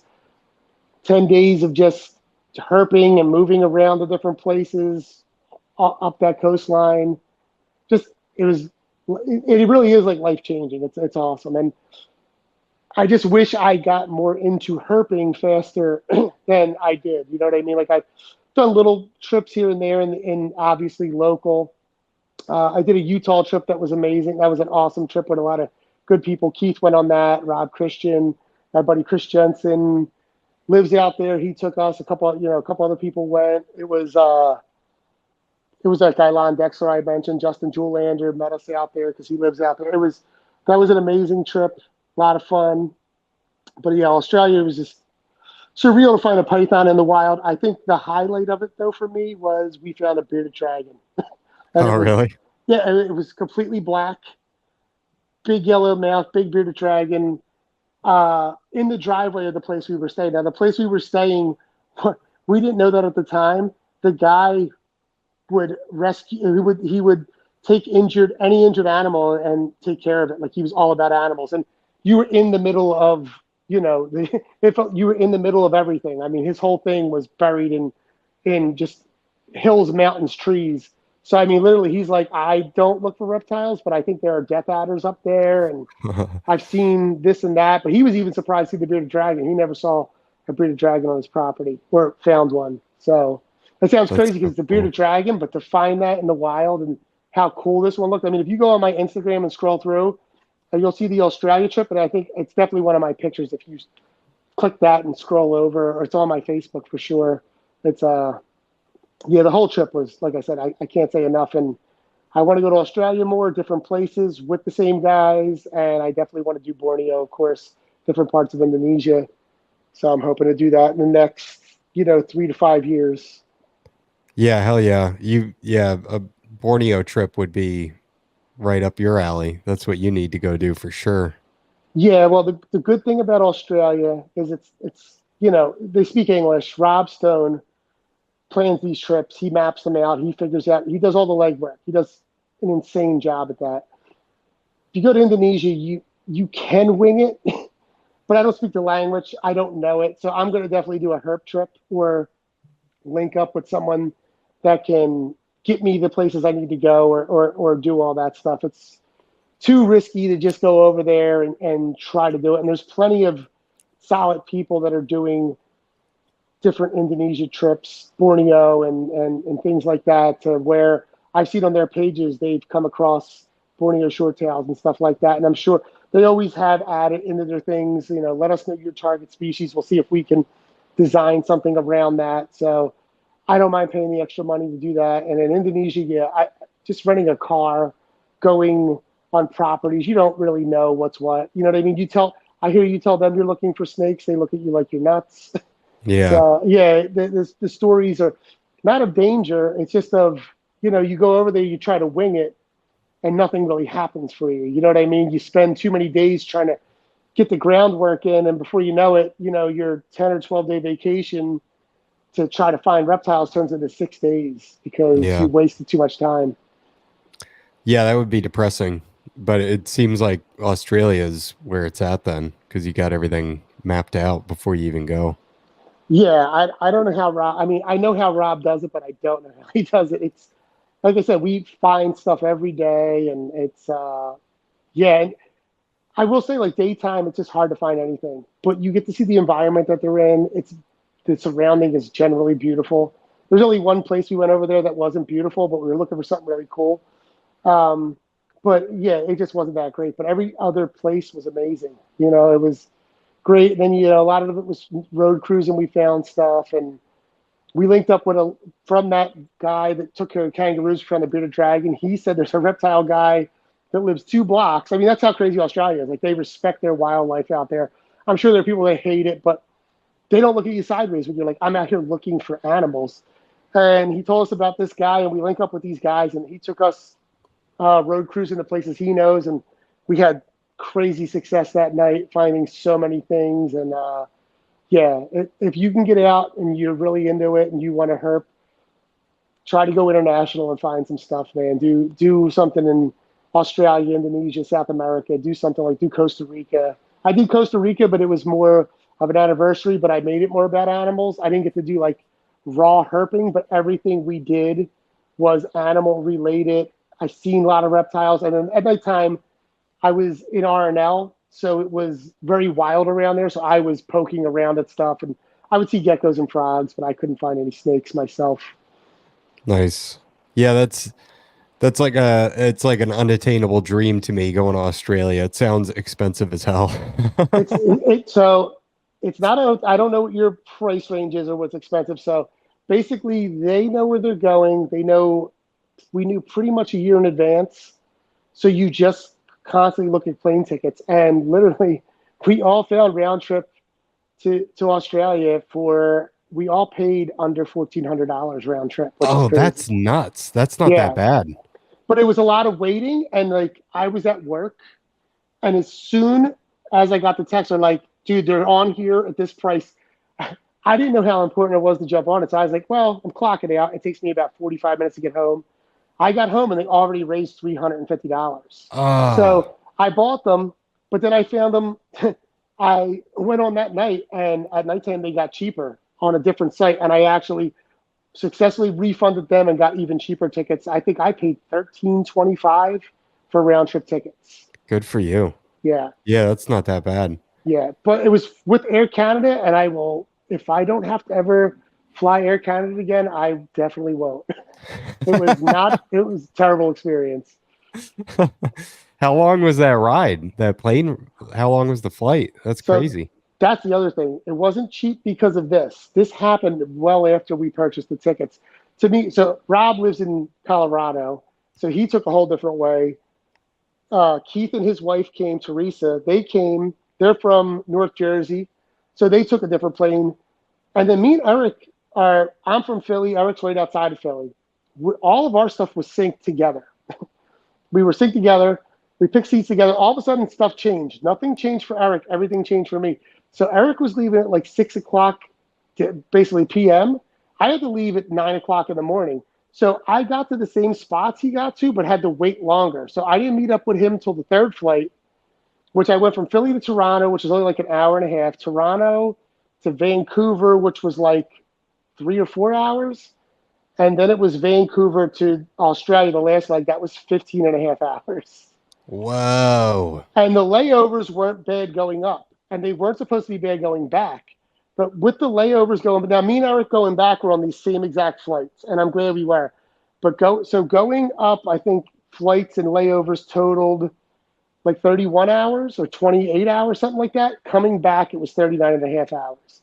We had like Wow. 10-hour layovers in Vancouver. It was wild. It was, yeah, coming back. And I mean, like I said, I would rather have the layovers going up because you're excited. You know what I mean? It would have been annoying, but you're pumped up for something. You're just done after that. It was 10 days of hiking and getting dirty, and then you just want to go home. And it's like all these layovers in Canadian airports in October. Like you don't want to Ah, leave. It's cold out. There's nothing to do.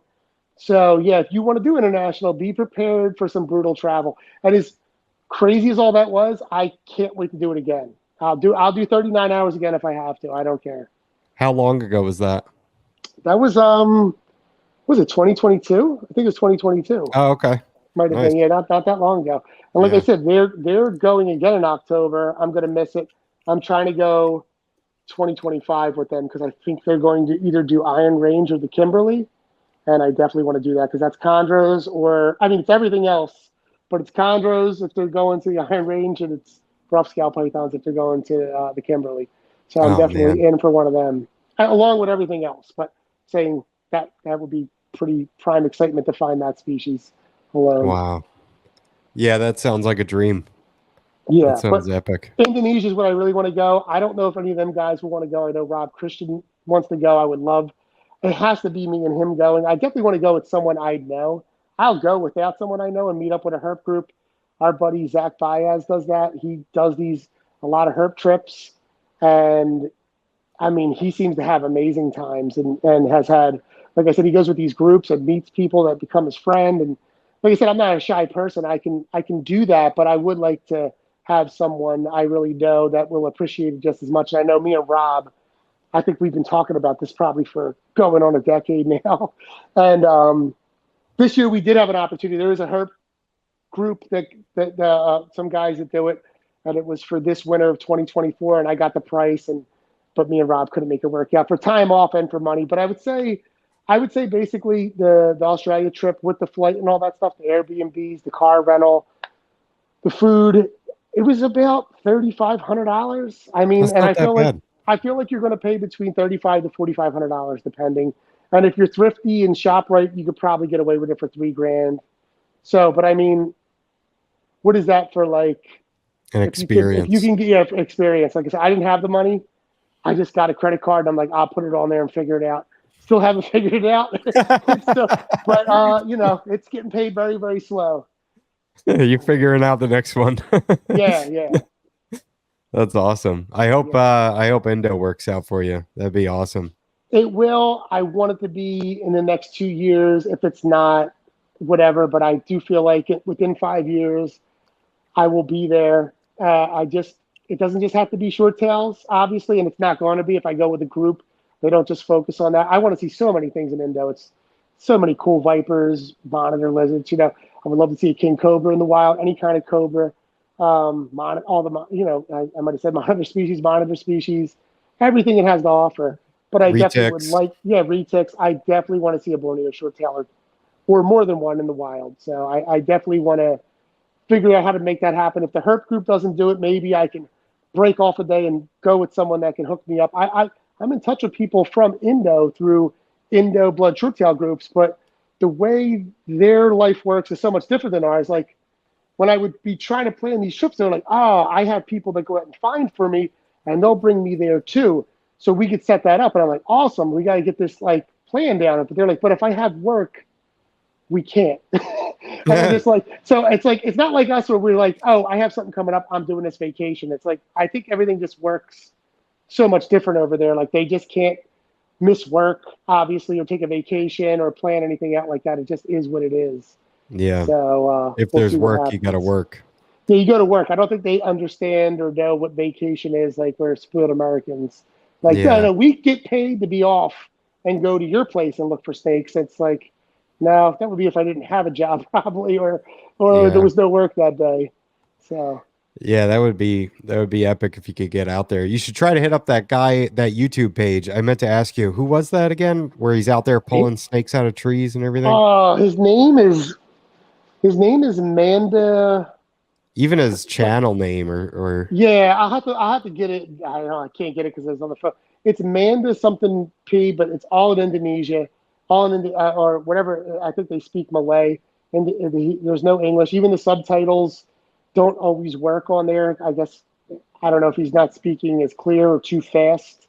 The crappy thing is he's definitely like a reptile person, but him and it looks like a couple people keep king cobras, and they're generally feeding retics and Borneo shorttails to their king cobras. So I don't know if it is what it is over there. I don't know if he's finding them for food source, but he's definitely not keeping them. But he's not always capturing them either. Sometimes, the video just ends. I don't know if after that video ends, he's taking them. But it doesn't seem like there's much shortage out there, and they seem pretty well fed out there. Like I said, I've yet to see a wild Borneo on his channel that looked underweight. Everything either looked bigger than most people keep in captivity, like fatter, bigger wise, or of what they should probably look like. Interesting. Yeah, so it's definitely an interesting channel. He also finds like retics in the wild, cobras in the wild, but like I said, every once in a while it goes to him in like I guess his buddy's yard or somewhere where they keep this really big king cobra, and they generally are feeding it a retic or a Borneo short tail, which is unfortunate, but that's just what it is. What it is. It's like somebody feeding a cat to a dog for you. Yeah, look, king cobras eat snakes. Yeah. So I guess I don't know, but I don't know what they're saying. I don't know if they're doing it for enjoyment or clicks or whatever. But I've reached out to him twice, and I know like it translates to them, but I've never been successful in like trying to just pinpoint exactly. I think he's in Central Borneo somewhere. Just pinpoint exactly where he is. It seems like he's always on the palm plantations, which seems to be where you're definitely going to find short tails, retics, and cobras because he finds a ton of them there. The bad thing about the oil palm plantations is it's taking over Indonesia, but I think for snakes like that, they definitely thrive out there because of the rats. There's so many rats on there. Yeah, the rats must eat the palms, right? The seeds and stuff. Yeah, I just heard there's tons of rats and there's tons of those, especially those three species of snakes. I've never seen him encounter a monitor or anything like that in there. I guess maybe there's not enough hide for them, or maybe he's just not targeting them. I don't know, but like I said, he definitely goes in a hole, and it could be a short tail, a retic, and even sometimes a cobra. He's not reaching his hand in there, or a cobra. So wow. Yeah. That's crazy. So where can people find you? I don't. I still have a web address, but it's actually funny because it's Philly Herpetoculture. People for a while were like, "Your site takes me directly to a herpes." That's I guess it's like the thing he gave. So I'm on Facebook under my name, Matt Minetola. I also have a business page on there under Philly Herpetoculture. And I'm on Instagram under Philly Herpetoculture. Where do you sell your animals at? So I am on Morph Market. I only got one thing on there now because my membership just expired, and I was like, I'm definitely I'm just debating on what membership I want to buy. If I just want to do the $150 one or the $300 one. I used to love Facebook for internet sales, but it's so hard to. I mean, you can still post stuff, but you can't post it for like you can't say for sale or cash. Yeah. Or put the number amount, so it makes it harder. So yeah, really, it's still like word of mouth. People will just message me, knowing like, hey, what do you have? Yeah. Email still, believe it or not, there's some definitely old school people that still email me. But yeah, Morph Market, and I will post stuff on, social media saying, ready to go or ready to fly, and PM me for details. And so I work through Messenger, all that stuff. Right on. Yeah. Well, cool, man. I really appreciate you taking the time to talk to me. And I look at the species differently now than I did coming into this. There was a lot of information, a lot of stuff to digest. Awesome. Yeah, it's to me, it's my favorite species, so it's hard to like say, they're not awesome. But yeah, I think it's a really interesting species. It can be a good pet. It can be good, just like I said, if you're someone that doesn't have to hold it, I think it makes it a better animal. But there are some there that are just ridiculously tame, and I think you can work towards that. But yeah, I just think it's a very interesting species. It's a big step up from a ball python or a BCI, but it's fun. It's worth the challenge, and I think it can be very rewarding because, like I said, they are a very unforgiving snake. And if you see one that's a little temperamental and you can work that out, it can be very rewarding. So I do think it's a great snake to have all around. Heck yeah, man. Thank you. Thank you. Sorry for all the technical difficulties and putting up with everything. And like I said, I'm always nervous on these things, so thanks for dealing with me. Oh, hell yeah, man. Thanks for dealing with me. I had my own stuff going on too. All right. Well, good talking to you. All right. Good talking to you.